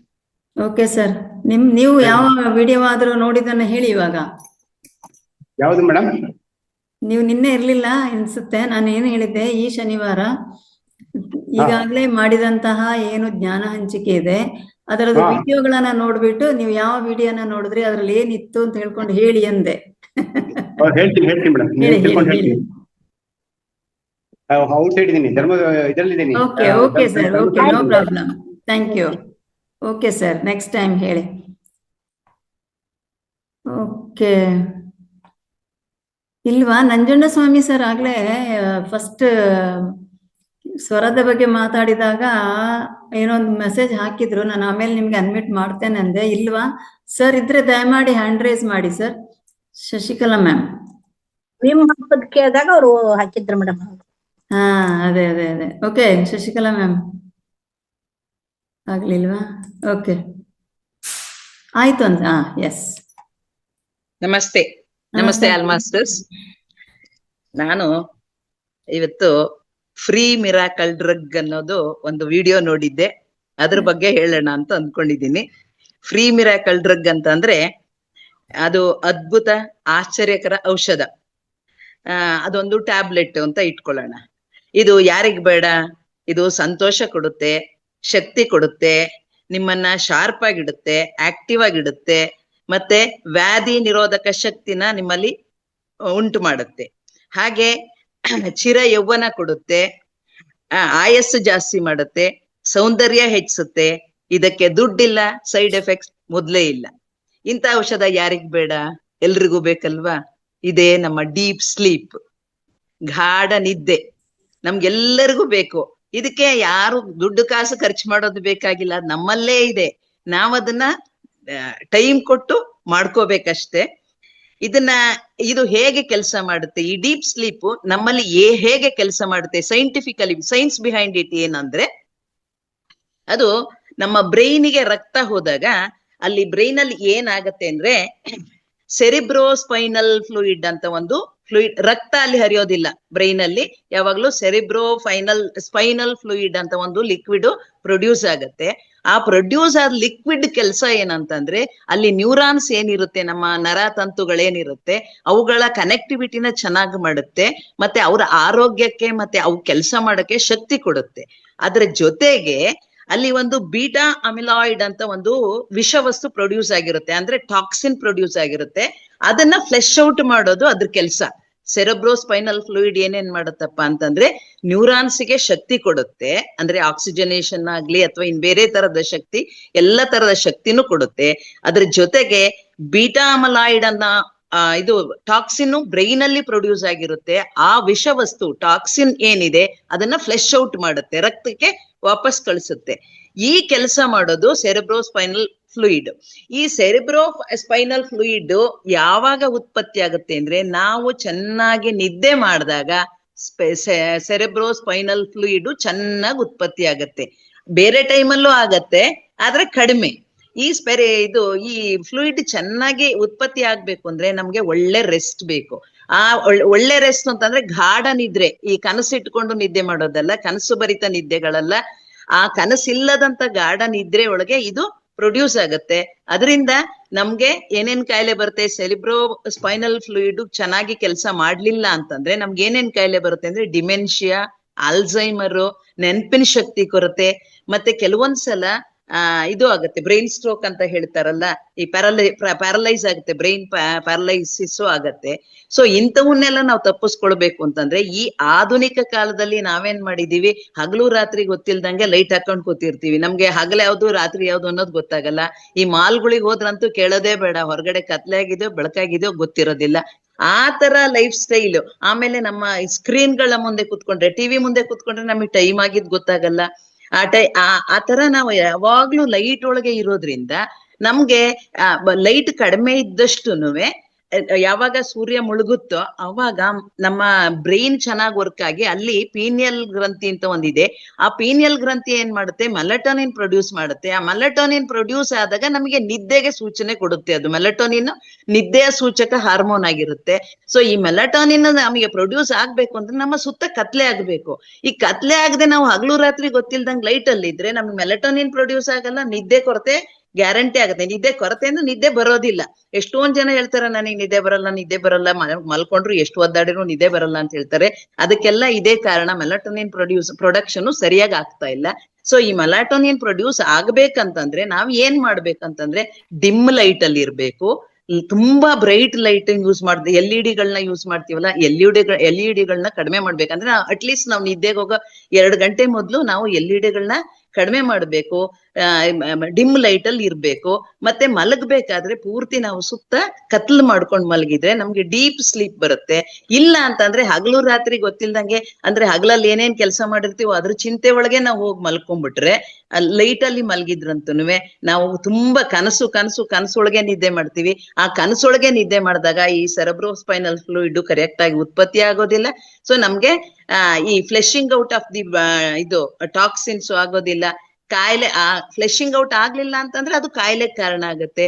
ಕಾಯಿಲೆಗಳಲ್ಲಿ ಮುಳುಗಿ ಒದ್ದಾಡ್ತೀವಿ. ಸೊ ಇದನ್ನೆಲ್ಲ ನಾವು ಅವಾಯ್ಡ್ ಮಾಡ್ಬೇಕು ಅಂದ್ರೆ ನಾವ್ ಏನ್ ಮಾಡ್ಬೇಕಂತಂದ್ರೆ, ನಾವ್ ಮೊದ್ಲು ಸ್ಲೀಪ್ ಪ್ಯಾಟ್ರನ್ ಕರೆಕ್ಟ್ ಆಗಿ ಮಾಡ್ಕೋಬೇಕು. ಸ್ಲೀಪ್ ಪ್ಯಾಟ್ರನ್ ಕರೆಕ್ಟ್ ಆಗಿ ಇಷ್ಟೊತ್ತಿಂದ ಇಷ್ಟೊತ್ತಿಗೆ ನಾನು ನಿದ್ದೆ ಮಾಡ್ತೀನಿ ಅಂತ ಒಂದು ಡಿಸೈಡ್ ಮಾಡ್ಕೋಬೇಕು. ಒಂದು. ಎರಡನೇದು, ನಾವು ಒಂದು 7 ಅಲಾರಾಮ್ ಇಟ್ಕೊಂಡಿರ್ತೀವಿ ಎಲ್ಲರೂ. ಆ 7 ಅಲಾರಾಮ್ ಜೊತೆಗೆ ಮಲಗೋಕು ಒಂದು ಅಲಾರಾಮ್, ನಾವ್ ಇಷ್ಟೊತ್ತಿಗೆ ಮಲ್ಕೊಂಡ್ಬಿಡ್ಬೇಕು ಅನ್ನೋದನ್ನ ಮಾಡ್ಕೋಬೇಕು. ನಾವ್ ಯಾರು ಅದನ್ನ ಮಾಡ್ಕೊಂಡಿರಲ್ಲ. ಅದನ್ನೊಂದನ್ನ ಕರೆಕ್ಟ್ ಆಗಿ ಮಾಡ್ಕೋಬೇಕು. ಆ ಸ್ಲೀಪ್ ಪ್ಯಾಟ್ರನ್ ನಾವು ಕರೆಕ್ಟ್ ಆಗಿ ಮಾಡ್ಕೊಂಡಷ್ಟು ನಮ್ಮ ಬ್ರೈನ್ ಆಕ್ಟಿವ್ ಆಗಿರುತ್ತೆ. ಮೂರನೇದು, ಅವಾಯ್ಡ್ ಬ್ರೈಟ್ ಲೈಟ್ಸ್. ಅದ್ ನಾನು ಆಗ್ಲೇ ಹೇಳಿದೆ. ಬ್ರೈಟ್ ಲೈಟ್ ತುಂಬಾ ಬ್ರೈಟ್ ಲೈಟ್ ಅಲ್ಲಿ ಓಡಾಡ್ಬೇಕು ಅಂತಂದ್ರೆ ಸರ್ ಒಂದು ಹೇಳಿದ್ರು, ಸ್ಪೆಕ್ಸ್ ಹಾಕೊಂಡು, ಆರೆಂಜ್ ಕಲರ್ ಸ್ಪೆಕ್ಸ್ ಹಾಕೊಂಡು ಓಡಾಡಿ. ಆರೆಂಜ್ ಕಲರ್ ಸ್ಪೆಕ್ಸ್ ಹಾಕೊಂಡಿದ್ದಾಗ ನಮ್ಗೆ ಆ ಲೈಟ್ ಬ್ರೈಟ್ ಆಗಿದ್ರು, ನಮ್ಮ ಮನೇಲಿ ಯಾರಾದ್ರೂ ಬ್ರೈಟ್ ಲೈಟ್ ಅಲ್ಲಿ ಓದ್ತಾ ಇರ್ತಾರೆ ಅಂತ ಇದ್ದಾಗ ನಾವು ನಮ್ ಕಣ್ಣನ್ನ ನಾವು ಪ್ರೊಟೆಕ್ಟ್ ಮಾಡ್ಕೋಬೇಕು. ಇದನ್ನ ನಾವು ಪ್ರೊಟೆಕ್ಟ್ ಮಾಡ್ಕೋಬೇಕು ಅಂದ್ರೆ ಆ ಸ್ಪೆಕ್ಸ್ ನ ಯೂಸ್ ಮಾಡ್ಬೋದು. ಆಮೇಲೆ ಇದು ಸ್ಲೀಪ್ ಇನ್ ಟೋಟಲ್ ಡಾರ್ಕ್ನೆಸ್. ನಾವು ಕರ್ಟನ್ಸ್, ಇದು ಬ್ಲಾಕ್ ಕರ್ಟನ್ಸ್, ಕಿಟಕಿಗೆಲ್ಲ ಹೊರಗಡೆಯಿಂದ ಸ್ಟ್ರೀಟ್ ಲೈಟ್ ಬರುತ್ತೆ ಅಂತ ಇದ್ರೆ ಬ್ಲಾಕ್ ಕರ್ಟನ್ಸ್ ಹಾಕೋಬೇಕು. ಇಲ್ಲ ಅಂತಂದ್ರೆ ಐ ಶೇಡ್ ಅನ್ನ ಹಾಕೊಂಡು, ಬ್ಲಾಕ್ ಐ ಶೇಡ್ ಅನ್ನ ಹಾಕೊಂಡು ಮಲ್ಗೋದ್ರಿಂದನೂ ನಮ್ಗೆ ಸೌಂಡ್ ಸ್ಲೀಪ್ ಬರುತ್ತೆ.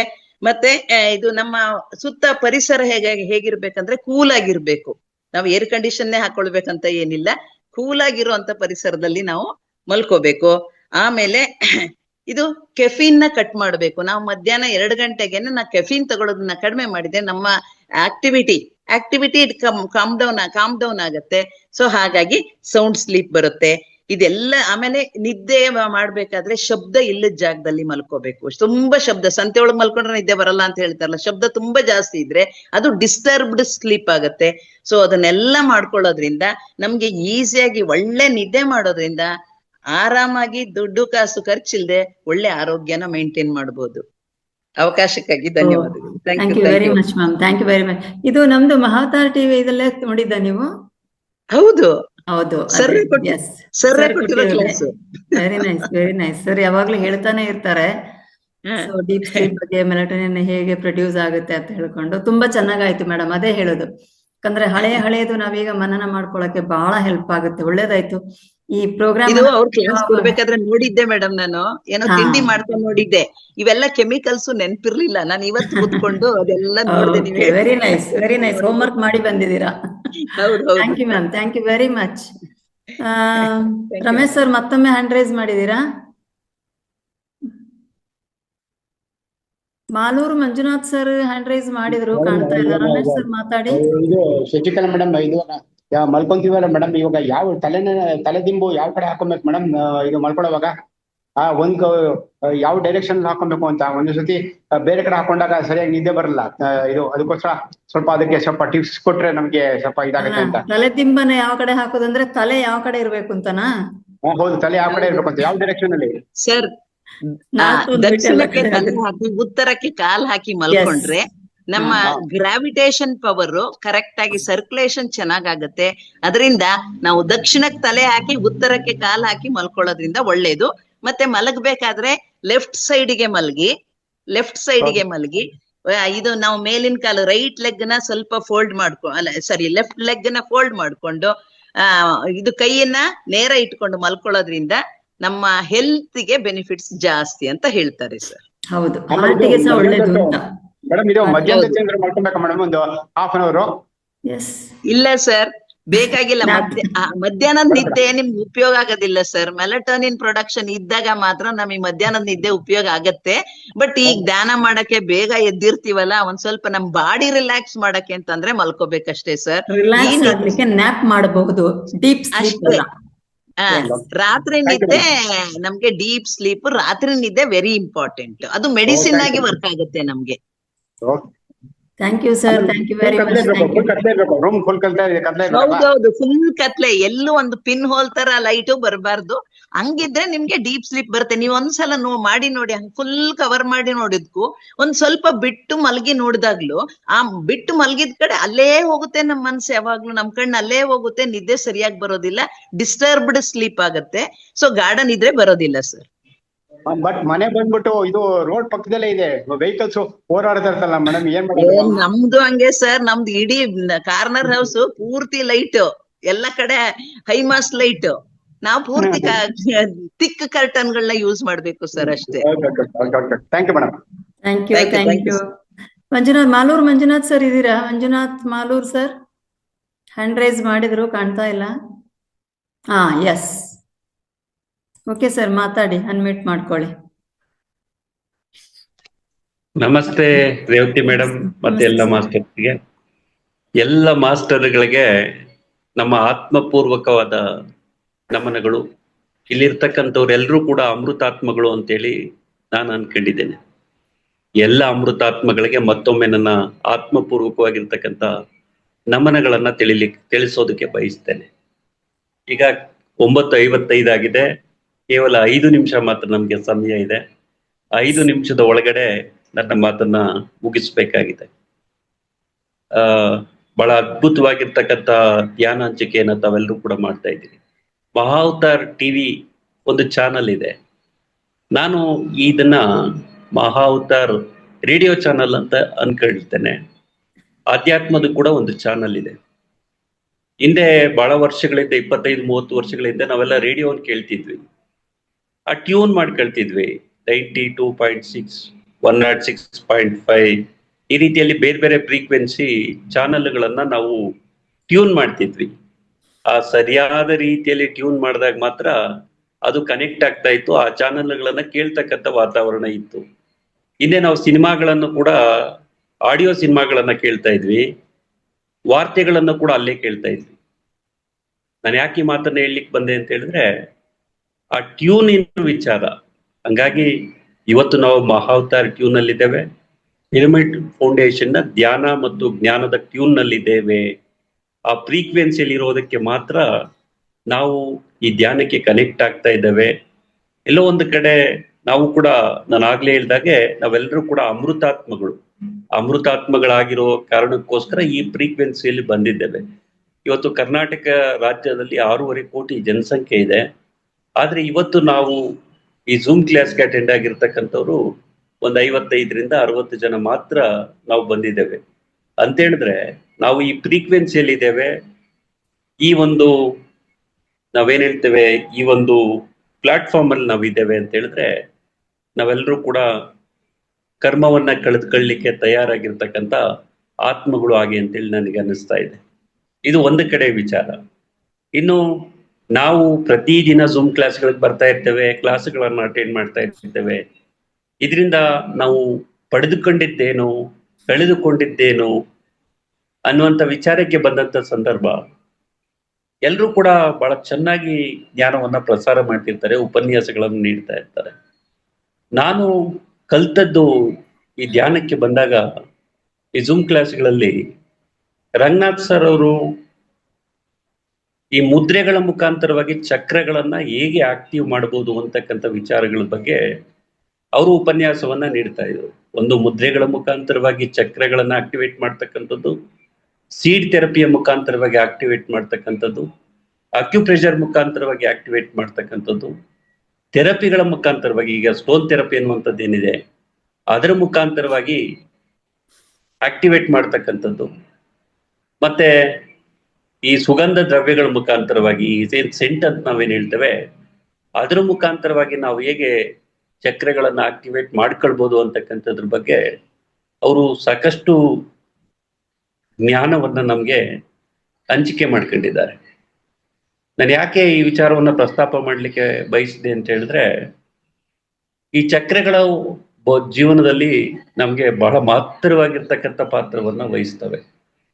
ಆ ಬ್ಲಾಕೇಜಸ್ ಆದಂತ ಸಂದರ್ಭದಲ್ಲಿ, ಚಕ್ರಗಳು ಬ್ಲಾಕೇಜ್ ಆದಂತ ಸಂದರ್ಭದಲ್ಲಿ ನಾವು ದೈಹಿಕವಾಗಿ ಹಲವು ಸಮಸ್ಯೆಗಳಿಗೆ ಸಿಕ್ಕಾಕೊಳ್ತಕ್ಕಂಥ ಆರೋಗ್ಯದ ಸಮಸ್ಯೆಗಳು, ದೈಹಿಕ ಮತ್ತು ಮಾನಸಿಕ ಸಮಸ್ಯೆಗಳಿಗೆ ಸಿಲುಕಿ ನರಳಬೇಕಾದಂತ ವಾತಾವರಣ ನಿರ್ಮಾಣ ಆಗ್ತದೆ. ಇವತ್ತು ನಾನು ಕೂಡ ಈ ಮುದ್ರೆಗಳ ಮುಖಾಂತರವಾಗಿ ಪ್ರತಿದಿನ ಅವರು ರಂಗನಾಥ್ ಸರ್ ಅವರು ಏನು ಹೇಳ್ಕೊಟ್ಟಿದ್ದಾರೆ ಆ ರೀತಿಯಲ್ಲಿ ಪ್ರತಿದಿನ ಒಂದು 10 ರಿಂದ 15 ನಿಮಿಷಗಳ ಕಾಲ ಪ್ರತಿ ಚಕ್ರಕ್ಕೆ ಮುದ್ರೆಯನ್ನ ಹಾಕಿಕೊಂಡು ಮಾಡ್ತಾ ಇರೋದ್ರಿಂದಾಗಿ 7 ಚಕ್ರಗಳಲ್ಲಿರ್ತಕ್ಕಂಥ ಬ್ಲಾಕೇಜಸ್ ಕಡಿಮೆ ಆಗಿದೆ ಮತ್ತು ದೈಹಿಕವಾಗಿ ಮಾನಸಿಕವಾಗಿ ನಾವೆಲ್ಲರೂ ಕೂಡ, ನಾನು ಕೂಡ ಆರೋಗ್ಯವಾಗಿ ಇರ್ಲಿಕ್ಕೆ ಇದರಿಂದ ಸಾಧ್ಯ ಆಗ್ತಾ ಇದೆ. ಇದು ನಾನು ರಂಗನಾಥ್ ಸರ್ ಅವರು ಜ್ಞಾನದಿಂದ ಪಡೆದುಕೊಂಡಂತ ಪ್ರಯೋಜನ. ಇವತ್ತು ನಾವೆಲ್ಲರೂ ಕೂಡ ನಾವು ನಿಮ್ಮ ಜೊತೆಗೆ ಏನೋ ಸ್ವಲ್ಪ ಮಟ್ಟಿಗೆ ಏನಾದ್ರು ಮಾತನಾಡ್ತಕ್ಕಂಥ ಪ್ರಯತ್ನವನ್ನ ಮಾಡ್ತಾ ಇದ್ದೇವೆ ಅಂತ ಹೇಳಿದ್ರೆ ತಮ್ಮೆಲ್ರಿಗೂ ಕೂಡ ಗೊತ್ತಿದೆ. ನಾನು ಕೂಡ ರೇವತಿ ಮೇಡಮ್ನವ್ರು ಮೊದಲೇ ಸಾರಿ ಭೇಟಿ ಮಾಡಿದಾಗ ನಾವೆಲ್ಲರೂ ಕೂಡ ಸ್ವಲ್ಪ ಮಟ್ಟಿಗೆ ಮಾತಾಡ್ತಕ್ಕಂಥ ಕಲೆ ಏನು ಇರಲಿಲ್ಲ ನಮ್ಗೆ. ಆದ್ರೆ ರೇವತಿ ಮೇಡಮ್ ಅವ್ರು ಕೂಡ ನಮ್ಗೆ ಇನ್ಸ್ಪಿರೇಷನ್, ವಿಜಯ್ ಕುಮಾರ್ ಸರ್ ಅವರು ಕೂಡ ನಮ್ಗೆ ಇನ್ಸ್ಪಿರೇಷನ್, ಜೊತೆಗೆ ಹಲವಾರು ಮಾಸ್ಟರ್ಗಳು ನಮ್ಗೇನು ಇನ್ಸ್ಪಿರೇಷನ್ ಆದ್ರು ಅವರೆಲ್ಲರನ್ನು ಕೂಡ ಗಮನಿಸಿ, ಜೊತೆಗೆ ಮುದ್ರೆಗಳ ಮುಖಾಂತರವಾಗಿ ವಿಶೇಷವಾಗಿ ಧ್ಯಾನ ಮುದ್ರೆ ಮತ್ತು ಚಿನ್ಮುದ್ರೆ ಈ 2 ಮುದ್ರೆಗಳನ್ನ ನಾವು ಹೆಚ್ಚಾಗಿ ಬಳಸಿದ್ದರಿಂದ ಏನಾಗ್ತಾ ಇತ್ತು ಅಂತ ಹೇಳಿದ್ರೆ ನಮ್ಮ ತಲೆಯಲ್ಲಿರ್ತಕ್ಕಂಥ ಬ್ಲಾಕೇಜಸ್, ನರಗಳಲ್ಲಿರ್ತಕ್ಕಂಥ ಬ್ಲಾಕೇಜಸ್ ಹೋಗ್ತಕ್ಕಂಥದ್ದು, ಮಾನಸಿಕ ವಿಕಾರಗಳು ಹೋಗ್ತಕ್ಕಂಥದ್ದು, ಓದ್ತಕ್ಕಂಥ ಆಸಕ್ತಿ ಮತ್ತೆ ಕೇಳ್ತಕ್ಕಂಥ ಆಸಕ್ತಿ ಜಾಸ್ತಿ ಆಗ್ತಾ ಇರೋದ್ರಿಂದಾಗಿ ನಾವು ಕೂಡ ಹೆಚ್ಚು ಕೇಳ್ತಕ್ಕಂಥದ್ದು ಮತ್ತೆ ಅಲ್ಪ ಸ್ವಲ್ಪ ನಮ್ಗೆ ತಿಳಿದಿರ್ತಕ್ಕಂಥ ವಿಚಾರಗಳನ್ನ ಮಾತನಾಡ್ತಕ್ಕಂಥ ಶಕ್ತಿಯನ್ನ ಈ ಮಹಾವತಾರ್ ಫೌಂಡೇಶನ್ನ ಧ್ಯಾನ ಹಂಚಿಕೆ ಮತ್ತು ಜ್ಞಾನ ಹಂಚಿಕೆ ನಮ್ಮ ಬದುಕಿನಲ್ಲಿ ಮಹತ್ತರವಾಗಿರ್ತಕ್ಕಂಥ ಬದಲಾವಣೆಗಳನ್ನ ತಂದಿದೆ ಅಂತಕ್ಕಂಥ ಅನುಭವವನ್ನ ಹಂಚಿಕೆ ಮಾಡ್ಕೊಳ್ತಾ ನನ್ನ ಮಾತಿಗೆ ವಿರಾಮವನ್ನ ಕೊಡ್ತೇನೆ. ಅವಕಾಶಕ್ಕಾಗಿ ಧನ್ಯವಾದಗಳು madam. Thank you very much sir. ನೀವು ಮಹಾವತಾರ್ಗೆ ಬಂದ್ಮೇಲೆ ಅಲ್ಲ ಅನ್ಸುತ್ತೆ, ನಿಮ್ಗೆ ವಾಕ್ ಚಾತುರ್ಯ ಮೊದಲೇ ಇತ್ತು. ಸೊ ಅದಕ್ಕೊಂದು ವೇದಿಕೆ ಅವಕಾಶ ಆಯ್ತು ಅಂತ ನಾನು ಅನ್ಕೊಂಡಿದ್ದೇನೆ. ಬಹಳ ಚೆನ್ನಾಗಿ ಮಾತಾಡ್ತೀರಾ, ಒಳ್ಳೆ ಚೆನ್ನಾಗಿ ನಾವು ಅದೇ ಅನ್ಕೊಳ್ತಾ ಇದ್ವಿ. ನಿಮ್ಮಿಂದೆಲ್ಲ ನಮ್ಗೆ ಸ್ವಾಧ್ಯಾಯಗಳು ಬರ್ಬೇಕು. ತಾವು ಚೆನ್ನಾಗಿ ಮಾತಾಡ್ತೀರಾ ಒಂದೊಂದು ವಿಷಯದ ಬಗ್ಗೆ. ತಾವಂದ್ರೆ ಈ ಮುದ್ರೆ ಪುಸ್ತಕ ತಗೊಂಡಿದ್ದೇನೆ ಅಂತ ಇನ್ನು ಹೆಚ್ಚಿನ ಮಾಹಿತಿಯೊಂದಿಗೆ ತಾವು ಸ್ವಾಧ್ಯಾಯನ್ನು ಕೊಡಿ ಸರ್. ಧನ್ಯವಾದಗಳು ಸರ್, ಧನ್ಯವಾದಗಳು. ಗೀತಾ ಮೇಡಮ್. ಎಸ್ ಮ್ಯಾಮ್, ನಮಸ್ತೆ ಆಲ್ ಮಾಸ್ಟರ್ಸ್. ನನಗೆ ಮೇಡಮ್ ಇವತ್ತು ವಿಶೇಷ ಸಂಚಿಕೆಯಲ್ಲಿ ಯಾವುದು ವಿಡಿಯೋಗಳನ್ನು ನೋಡ್ಕೊಂಡ್ಬಿಟ್ಟು ಯಾರು ಎಷ್ಟೆಷ್ಟು ಗಮನ ಮಾಡ್ಕೊಂಡಿದ್ದೀರಾ ಮತ್ತು ಎಷ್ಟನ್ನು ಅಳವಡಿಸ್ಕೊಂಡಿದ್ದೀರಾ ಅಂತಂದೇಳಿ ಇವತ್ತಿನ ಒಂದು ಹೊಸ ವಿಚಾರವನ್ನು ಇವತ್ತು ಜಾರಿಗೆ ತಗೊಂಬಂದರೆ ಅದನ್ನ ಎಲ್ಲ ಮಾಸ್ಟರ್ಸು ಚೆನ್ನಾಗಿ ಮನದಟ್ಟು ಮಾಡ್ಕೊಂಡು ವೇದಿಕೆಯಲ್ಲಿ ಇವತ್ತು ನೀಡಿರೋದಕ್ಕೆ ತುಂಬಾ ಕೃತಜ್ಞತೆ ಹೇಳ್ತೀನಿ ಅವ್ರಿಗೆಲ್ಲರಿಗೂ.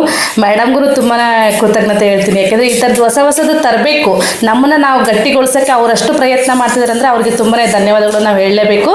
ನನಗೆ ಒಂದು ಮಹಾವತಾರ್ ಫೌಂಡೇಶನ್ಗೆ ಬಂದಾಗಿಂದನೂ ಸರ್ ಹೇಳ್ತಾ ಇರ್ತಾರೆ ಮುದ್ರೆಗಳ ಬಗ್ಗೆ ಆಗಿರ್ಬೋದು, ಸ್ವಾಮೂತ್ರದ ಬಗ್ಗೆ ಏನೋ ಅಭಿಪ್ರಾಯ ಮತ್ತು ಅದೆಲ್ಲ ಅಂದ್ಕೊಂಡ್ಬಿಟ್ಟು ನನಗೆ ಅಳವಡಿಸ್ಕೊಂಡಂಗೆ ನಾನು ರಿಕವರಿ ಆದದ್ದು ಯಾವುದಂದರೆ ಶೂನ್ಯ ಮುದ್ರೆ ಅಂತೇಳಿ ಮಾಸ್ಟರ್ಸ್. ಇದು ಹೆಬ್ಬೆಟ್ಟಿನ ಬುಡಕ್ಕೆ ದೊಡ್ಡ ಬೆರಳನ್ನ ಬಾಗಿಸ್ಬಿಟ್ಟು ಮೇಲೆ ಹೆಬ್ಬೆಟ್ಟು ಬರಬೇಕು ಮಾಸ್ಟರ್ಸ್. ಇದು ಶೂನ್ಯ ಮುದ್ರೆ. ನನಗೆ ಕಿವಿ ಆಪರೇಷನ್ ಆಗಿತ್ತು, ಕಿವಿಯಲ್ಲಿ ಒಂದು ಗುರ್ರ ಅಂತ ಶಬ್ದ ಬರೋದು, ಕಿವಿಯಲ್ಲಿ ಒಂದು ಸೋರುವಿಕೆ ಇದೆಲ್ಲ ಇತ್ತು. ಈ ಶೂನ್ಯ ಮುದ್ರೆ ಮಾಡೋದ್ರಿಂದ ನಾನು ಅದರಿಂದ ಬೇಗನೆ ಹೊರ ಬಂದೆ. ಮತ್ತು ಕಿವಿ ದಬಾಕಂಡಂಗಾಗ್ಬಿಡೋದು, ಇದರೆಲ್ಲದಿಂದ ಸ್ವಲ್ಪ ಶೀತ ಚಳಿಗಾಲ ಬಂತು ಅಂದರೆ ನಾನು ಇದರಿಂದ ತುಂಬಾ ನೋವು ಬಾಧೆಯನ್ನು ಅನುಭವಿಸ್ತಾ ಇದ್ದೆ. ಇದರಿಂದ ಬೇಗ ನಾನು ಹೊರ ಬಂದೆ ಶೂನ್ಯ ಮುದ್ರೆಯಿಂದ. ಅದೇ ರೀತಿ ಈ ವಿಡಿಯೋನು ಸಹ ಸರ್ ವೇದಿಕೆಯಲ್ಲಿ ತುಂಬ ಶೂನ್ಯ ಮುದ್ರದ ಬಗ್ಗೆ ಮಾಹಿತಿ ಕೊಟ್ಟಿದ್ದಾರೆ. ಅದೇ ರೀತಿ ಈಗ ಸ್ವಾಮೂತ್ರದ ಬಗ್ಗೆ ನನಗೆ ಆಗಿರೋಂಥ ಒಂದು ಸ್ವಂತ ಅನುಭವ ಯಾವುದಪ್ಪ ಅಂದರೆ, ನನಗೆ ಹಲ್ಲು ತುಂಬಾ ಎರಡು ಕಡೆ ಒಂದು ಹಲ್ಲು ಒಂಚೂರು ಗ್ಯಾಪ್ ಆಗಿಬಿಟ್ಟು ಏನಾದರೂ ಐಸ್ ಕ್ರೀಮ್ ತಿಂದಾಗ, ಏನಾದರೂ ತಣ್ಣದ ನೀರು ಕುಡಿದಾಗ ಚುಮ್ ಅಂತಂದರೆ ಚುಳ್ ಅಂತ ಶಬ್ದ ಬರೋದು, ಮತ್ತು ಒಂದು ಜುಮ್ಮನ ಥರ ಆಗೋದು ಆಗ್ತಾಯಿತ್ತು. ಬ್ರಷ್ ಮಾಡುವಾಗೂ ಸಹ ನನಗೆ ಆಗ್ತಾ ಇರಲಿಲ್ಲ. ನಾನು ಇದರಿಂದ ಯಾವ ರೀತಿ ಬಂದರೆ ಮೂತ್ರನ ಬಾಯಲ್ಲಿ ಹಾಕೊಂಡು ಗುಜು ಗುಜು ಮಾಡೋದು, ಮತ್ತು ಆ ಮೂತ್ರದ ಸೇವನೆಯಿಂದ ಮೂತ್ರದಿಂದ ನಾನು ಬ್ರಷ್ ಮಾಡೋದು, ಅದನ್ನು ನನಗೆ ತುಂಬಾ ಹಲ್ಲು ಗಟ್ಟಿ ಆಯಿತು. ಮತ್ತು ಯಾವುದೇ ರೀತಿ ಆ ಥರ ಜುಮ್ ಅನ್ನೋ ಥರದ್ದು ಯಾವುದೇ ರೀತಿ ಆಗ್ತಾಯಿಲ್ಲ. ಮತ್ತು ಅಗ್ನಿಹೋತ್ರದ್ದು ಬೂದಿನೂ, ಮತ್ತು ನಾನು ಒಂದಷ್ಟು ಮನೆಯಲ್ಲೇ ಮಾಡಿರೋದನ್ನು ಒಂದಷ್ಟು ಪಿಂಕ್ ಸಾಲ್ಟು, ಮತ್ತು ಆಮೇಲೆ ಕಡೆಗೆ ಹಿದ್ದಿಲಿದ್ದು ಪುಡಿ ಹಾಕ್ಕೊಂಡ್ಬಿಟ್ಟು, ಮತ್ತು ಇನ್ನೊಂದು ಒಟ್ಟು 4 ಐಟಮ್ಸ್ ಹಾಕ್ಕೊಂಡ್ಬಿಟ್ಟು ಅದನ್ನು ಪುಡಿ ಮಾಡ್ಕೊಂಡ್ಬಿಟ್ಟು ಅದನ್ನು ಸಹ ನಾನು ಬ್ರಷ್ ಮಾಡ್ತಿದ್ದೀನಿ. ನನಗೆ ಯಾವುದೇ ರೀತಿ ಅಲ್ಲಿನ ಸಮಸ್ಯೆ ಇಲ್ಲ. ಈ ವಿಡಿಯೋನೂ ಸಹ ತುಂಬ ಸತಿ ಹೇಳ್ತಾ ಬಂದಿದ್ದಾರೆ, ಸ್ವಾಮೂತ್ರದಿಂದ ಇಷ್ಟೆಲ್ಲ ಪ್ರಯೋಗಗಳಿದ್ದಾವೆ, ಇಷ್ಟೆಲ್ಲ ಮಾಡ್ಕೊಂಡಿದ್ದಾರೆ ಅಂತಂದು ಹೇಳ್ಬಿಟ್ಟು ನನಗೆ ಇಷ್ಟನ್ನು ಅಳವಡಿಸ್ಕೊಂಡಿದ್ದೀನಿ ಸ್ವಾಮೂತ್ರದ ಬಗ್ಗೆ. ನನಗೆ ಹಲ್ಲಿನ ತುಂಬಾ ನೋವಿತ್ತು, ಬಟ್ ಈಗ ಯಾವುದೇ ರೀತಿ ನನಗೆ ಹಲ್ಲು ನೋವಿಲ್ಲ. ಇವೆರಡನ್ನೂ ನಾನು ಅಳವಡಿಸ್ಕೊಂಡಿದ್ದೀನಿ. ಇನ್ನೂ ತುಂಬಾ ಇದೆ ಇದರಲ್ಲಿ ಹೇಳ್ಬೇಕಂದ್ರೆ, ಬಟ್ ಇಷ್ಟು ನನಗೆ ಅವಕಾಶಕ್ಕಾಗಿ ಧನ್ಯವಾದಗಳು ma'am. Thank you so much. ಮುಂದೇನು ಇಂಥ ಕ್ಲಾಸ್ಗಳನ್ನ ಇಟ್ಕೊಳ್ಳೋಣ, ಒಂದೇ ಬಾರಿಗೆ ಅಲ್ಲ. Okay, thank you so much ma'am. ನಿಮ್ಮ ಐ ಥಿಂಕ್ ನಿಮ್ಮ ಮೊಬೈಲ್ ನಲ್ಲಿ ವಾಲ್ಯೂಮ್ ಜಾಸ್ತಿ ಇದೆ. ಹೌದಾ? ಓಕೆ, ಅದನ್ನ ಸ್ವಲ್ಪ ಸರಿ ಮಾಡ್ಕೊಳ್ಳಿ ನೀವು. Yes thank you so much ma'am. Thank you madam. ಒಳ್ಳೆ ಅಂಶವನ್ನ ಗಮನಕ್ಕೆ ತಂದ್ರೆ, ಕೇವಲ ವಿಡಿಯೋ ನೋಡಿದ್ದು ಮಾತ್ರ ಅಲ್ಲ, ಅಳವಡಿಸ್ಕೊಂಡಿದ್ದು. ಎಲ್ಲರೂ ಸಹ ಇವತ್ತು ಹೇಳಿದಂಥದ್ದನ್ನ ವಿಡಿಯೋ ನೋಡುವುದರ ಮುಖಾಂತರ ಜೊತೆಗೆ ಅದನ್ನ ತಮ್ಮ ಜೀವನದಲ್ಲಿ ಅಳವಡಿಸ್ಕೊಂಡಿದ್ದಾರೆ. ಸೊ ಅದು ಬಹಳ ಬಹಳ ಮುಖ್ಯ. ಸೊ ಪ್ರತಿ ಮಂಡಲದಲ್ಲಿ 1 ಅಥವಾ 2 ಬಾರಿ ಇದನ್ನ ನಾವು ಹಂಚಿಕೆ ಮಾಡ್ಕೊಳ್ಳೋಣ. ದಯಮಾಡಿ ಎಲ್ಲರೂ ಸಹ ವಿಡಿಯೋವನ್ನು ನೋಡಿ. ನೀವು ವಿಡಿಯೋವನ್ನು ನೋಡಿದ್ಮೇಲೆ ಅದಕ್ಕೆ ಒಂದು ಲೈಕ್ ಮತ್ತೆ ಒಂದು ಕಾಮೆಂಟ್ ಅನ್ನ ಕೊಡಿ ದಯಮಾಡಿ. ಯಾಕಂದ್ರೆ ಡೈಲಿ ತುಂಬಾ ಜನ ಮಾಡ್ತಾ ಇಲ್ಲ. ಈಗ ಈ ಉದ್ದೇಶಕ್ಕಾದ್ರೂ ತಾವು ಓಪನ್ ಮಾಡಿದಾಗ ಅದಕ್ಕೊಂದು ಲೈಕ್ ಕೊಟ್ಟು ಒಂದು ಕಾಮೆಂಟ್ ಅನ್ನ ಕೊಡಿ. ಸೊ ಇನ್ನೂ ಹೆಚ್ಚಿನ ಜನ ಇದರ ಒಂದು ಸದುಪಯೋಗವನ್ನ ಪಡ್ಕೊಳ್ಳಿ. ಸೊ ಸಮಯ ಆಯ್ತು. ನನ್ನನ್ನು ಯಾರಾದ್ರೂ ಪ್ರಶ್ನೆ ಮಾಡಿದ್ರೆ ನೀವೇನ್ ನೋಡಿದ್ರಿ ಅಂತ ಕೇಳಿದ್ರೆ, ನಾನು ನಿನ್ನೆ ಒಂದು ವಿಡಿಯೋವನ್ನ ನೋಡಿದ್ದೆ. ಅದು ಏನು ಅಂತಂದ್ರೆ, ನಾನು ಈ ವೇದಿಕೆಗೆ ಬಂದು ಫಸ್ಟ್ ಟೈಮ್ ಕೂತಂತ ವಿಡಿಯೋ, ನನ್ಗೆ ಗೊತ್ತಿಲ್ಲ, ನಾನು ಜಸ್ಟ್ ಓಪನ್ ಮಾಡಿದಾಗ ಅದೇ ಬಂತು. ಅದರಲ್ಲಿ ಏನು ಅಂತಂದ್ರೆ, ನಿನ್ನೊಳಗೆ ನೀನು ಹೇಗೆ ನೋಡುದು ಅಂತ ಹೇಳತಕ್ಕಂಥದ್ದು. ನಂಗೆ ಬಹಳ ಖುಷಿ ಆಯ್ತು, ನೋಡ್ದೆ. ಆಮೇಲೆ ಹೇಳ್ತಾ ಇದ್ರು, ಮುಂದೆ ಬಂದಾಗ ರೇವತಿ ಮೇಡಮ್ ಅಂತ ಅಂದ್ರು. ಅರೆ, ನಾನು ಹ್ಯಾಂಡ್ ರೈಸೇ ಮಾಡಿಲ್ಲ. ಅದನ್ನು ಹೇಳಿದೆ, ನಾನು ಹ್ಯಾಂಡ್ ರೈಸ್ ಮಾಡಿಲ್ಲ. ಇಲ್ಲ, ನೀವು ಮಾತಾಡಿ ಅಂತಂದ್ರು. ಅದರ ಮೊದಲು ಲಕ್ಷ್ಮೀಕಾಂತಮ್ಮ ಮೇಡಮ್ ಮಾತಾಡಿದ್ರು. ಯಾಕಂದ್ರೆ ಲಕ್ಷ್ಮೀಕಾಂತಮ್ಮನೇ ನನಗೆ ಈ ವೇದಿಕೆಗೆ ಕರೆ ತಂದಿದ್ದು. ಸೊ ಅಲ್ಲಿ ನನಗೊಂದು ಅರ್ಥ ಆಯ್ತು, ಏನು ಅಂದ್ರೆ, ನಿನ್ನೊಳಗೆ ನೀನ್ ನೋಡು. ನನಗೆ ಅವಾಗ ಏನು ಜ್ಞಾನ ಏನೂ ಇಲ್ಲ. ಸೊ ಅನ್ಕೊಂಡು ಏನು ಹೇಳ್ಬೋದು, ಹೇಳಕ್ ನೋಡ್ತಾ ಬಂದಾಗ ನಮ್ಮೊಳಗೆ ನಾವು ಹೇಗೆ ನೋಡ್ಕೊಳ್ಳೋದು, ನಾವು ಯಾವತ್ತೂ ನಮ್ಮೊಳಗೆ ನೋಡ್ಕೊಂಡಿಲ್ಲ. ನಾವು ಕಣ್ಣು ಮುಚ್ಚಿ ಕೂತಾಗ ಏನೇನೋ ಆಲೋಚನೆ, ಈಗಲೂ ಹೇಳ್ತಾರಲ್ಲ ತುಂಬಾ ಜನ ಏನೇನೋ ಆಲೋಚನೆ ಅಂತ, ನಾವು ನಮ್ಮ ಒಳಗೆ ನೋಡ್ಕೊಳ್ಳೋದಿಲ್ಲ. ಬೇರೆದೇ ಆಲೋಚನೆಗಳಲ್ಲಿ ನಾವು ತೊಡಗಿರ್ತೇವೆ. ಅದು ಕಣ್ಣು ಮುಚ್ಚಿದ ತಕ್ಷಣ ನಮ್ಮ ಮನಸ್ಸನ್ನು ಮುಚ್ಚಿಬಿಟ್ಟು ನಾವು ನಮ್ಮ ಒಳಗೆ ನಮ್ಮ ಎಲ್ಲ ಅಂಗಾಂಗಗಳನ್ನು ನೋಡಿದಾಗ ನಮ್ಮ ಪ್ರತಿಯೊಂದು ಅಂಗಾಂಗ, ಈಗ ಸ್ವರ ಹೇಗೆ ಕೆಲಸ ಮಾಡುತ್ತೆ ಅಥವಾ ಬೇರೆ ಮುದ್ರೆಯಿಂದ ಬೇರೆ ಬೇರೆ ಅಂಗಾಂಗಗಳು ಹೇಗೆ ಆಕ್ಟಿವೇಟ್ ಆಗುತ್ತೆ, ಇದನ್ನೆಲ್ಲ ನಾವು ಗಮನಿಸ್ಬೇಕು ಅಂತ. ಜೊತೆಗೆ ಕೊನೆಯಲ್ಲಿ ಸುಮಾರಿದೆ, ನನಗೆ ಟೈಮ್ ಆದ ಕಾರಣ ನಾನೀಗ ಹೇಳ್ತಾ ಇಲ್ಲ. ಕೊನೆಗೆ ಒಂದನ್ನ ಹೇಳ್ತಾರೆ, ಹೀಗೆ ಮಾಡ್ತಾ ಬಂದಾಗ ನಾವು ಯಾರು ಅಂತ ನಮ್ಗೆ ಅರ್ಥ ಆಗುತ್ತೆ. ಜೊತೆಗೆ ನಾವೊಂದು ಸಮಾಧಿ ಸ್ಥಿತಿಗೆ ಬರ್ತೇವೆ. ಕೆಲವರು ಯೋಗಿಗಳು ಈ ತರ ಬಂದು ಮತ್ತೆ ದೇಹ ತ್ಯಾಗ ಮಾಡ್ಲಿಕ್ಕೆ ಅವರೇ ವಾಲಂಟಿಯರ್ ಆಗಿ ದೇಹ ತ್ಯಾಗವನ್ನ ಮಾಡತಕ್ಕಂಥ ಧೈರ್ಯ ಬಂದು ದೇಹ ತ್ಯಾಗ ಮಾಡ್ತಾರೆ. ಈಗ ನಾವೇನು ಅಂದ್ರೆ, ಯಾರೊಬ್ರು ಹಾರ್ಟ್ ಅಟ್ಯಾಕ್ ಆಯ್ತು ಏನಂತ ಅಯ್ಯೋ ಅಂತ ಹೇಳ್ಕೊಂಡು ಸಾಯತಕ್ಕಂಥದ್ದು. ಅಲ್ಲಿ ಹಾಗೆ ಅಲ್ಲ, ಆಕ್ಚುಲಿ ಆ ದೇಹ ಬಿಡ್ಲಿಕ್ಕೆ ಪ್ರಿಪೇರ್ ಆಗ್ತಾರೆ ಅಂತ. ಸೊ ನಾನು ಒಪಿನಿಯನ್ ಹೇಳಿದಾಗ ನಾನು ಅದನ್ನೇ ಹೇಳಿದೆ. ಬಹಳ ಅದ್ಭುತವಾದ ಮಾಹಿತಿ ಸರ್. ನಿಜವಾಗ್ಲೂ ಸಾಯುವಾಗ ನಾವು ಸಹ ಧೈರ್ಯವಾಗಿ ನಮ್ಮ ದೇಹವನ್ನು ತ್ಯಾಗ ಮಾಡ್ಲಿಕ್ಕೆ ರೆಡಿ ಆಗ್ಬೇಕು ಅಂತ ಹೇಳತಕ್ಕಂಥ ಒಂದು ಅಂಶವನ್ನ ನಾನು ತಿಳ್ಕೊಂಡೆ ಅಂತ. ಅದು ನನಗೆ ಬಹಳ ಖುಷಿ ಆಯ್ತು ಅದನ್ನ ನೋಡಿ. ಯಾಕಂದ್ರೆ 1.5 ವರ್ಷದ ಹಿಂದೆ ಫಸ್ಟ್ ನಾನು ಹೇಳಿದೆ, ನಾನು ಇವತ್ತೇ ಫಸ್ಟ್ ಈ ವೇದಿಕೆಗೆ ಬಂದಿದ್ದೇನೆ, ಕೂತ್ಕೊಂಡಿದ್ದೇನೆ ಅಂತ ಹೇಳ್ಕೊಂಡು ಒಂದು ಅಭಿಪ್ರಾಯವನ್ನ ಕೊಟ್ಟಿದ್ದೆ. ಸರ್ ಕ್ಲಾಸ್ ತಗೊಂಡಿದ್ರು. ಸೊ ಇದೊಂದು ಹಂಚ್ಕೋಬೇಕಿತ್ತು. So thank you very much. ಜೊತೆಗೆ ಎಲ್ರಿಗೂ ಸಹ ಅದ್ಭುತವಾದ ಜ್ಞಾನ. ಹೀಗೆ ವಿಡಿಯೋವನ್ನ ನೋಡ್ಕೊಳ್ಳಿ, ಒಂದ್ ಸ್ವಲ್ಪ ನೋಟ್ ಮಾಡ್ಕೊಳ್ಳಿ. ಆಮೇಲೆ ಕೇಳಿದವರು ಒಂದ್ ವೇಳೆ ಏನಾದ್ರೂ ಆ ವಿಷಯದ ಬಗ್ಗೆ ಪ್ರಶ್ನೆಗಳಿದ್ರು ಕೇಳಿ ಕ್ಲಾರಿಫೈ ಮಾಡ್ಕೋಬಹುದು. ಸೊ ಇದು ನಮಗೆ ಬಹಳ ಬಹಳ ಪ್ರಯೋಜನ ಆಯ್ತು ಅಂತ ನನ್ಗನ್ಕೊಂಡೆ. So thank you very much. ಎಲ್ರಿಗೂ ಸಹ ಧನ್ಯವಾದಗಳು. ಯಾಕಂದ್ರೆ ಧ್ಯಾನ ಆದ್ಮೇಲೆ ಹೆಚ್ಚಿನವರು ಹೇಳೋದಿಲ್ಲ. ಸೊ ಈ ಒಂದು ಅದ್ಭುತವಾದ ಜ್ಞಾನ ಹಂಚಿಕೆಗೆ ವಿಡಿಯೋವನ್ನ ನೋಡಿ ತಾವೆಲ್ಲರೂ ಒಳ್ಳೆಯ ಅನುಭವವನ್ನ ಹಂಚ್ಕೊಂಡ್ರಿ. ಎಲ್ಲರಿಗೂ ಸಹ ಅನಂತ ಧನ್ಯವಾದಗಳು. ಜೊತೆಗೆ ಈ ಮಹಾವತಾರನಲ್ಲಿ ನಾವು ಏನೇನ್ ಪಡ್ಕೊಳ್ತಾ ಇದಕ್ಕೆ ನಿಜವಾಗ್ಲೂ ನಾವು ಧನ್ಯರ. ಜೊತೆಗೆ ಈ ಸಂಸ್ಥೆ ಚೆನ್ನಾಗಿ ಬೆಳೀಲಿ ಅಂತ ಹೇಳತಕ್ಕಂತ ಒಂದು ಹಾರೈಕೆಯನ್ನ ಮಾಡುತ್ತಾ ನಾವೆಲ್ಲರೂ ಸಹ ಧ್ಯಾನಸ್ಥರಾಗೋಣ.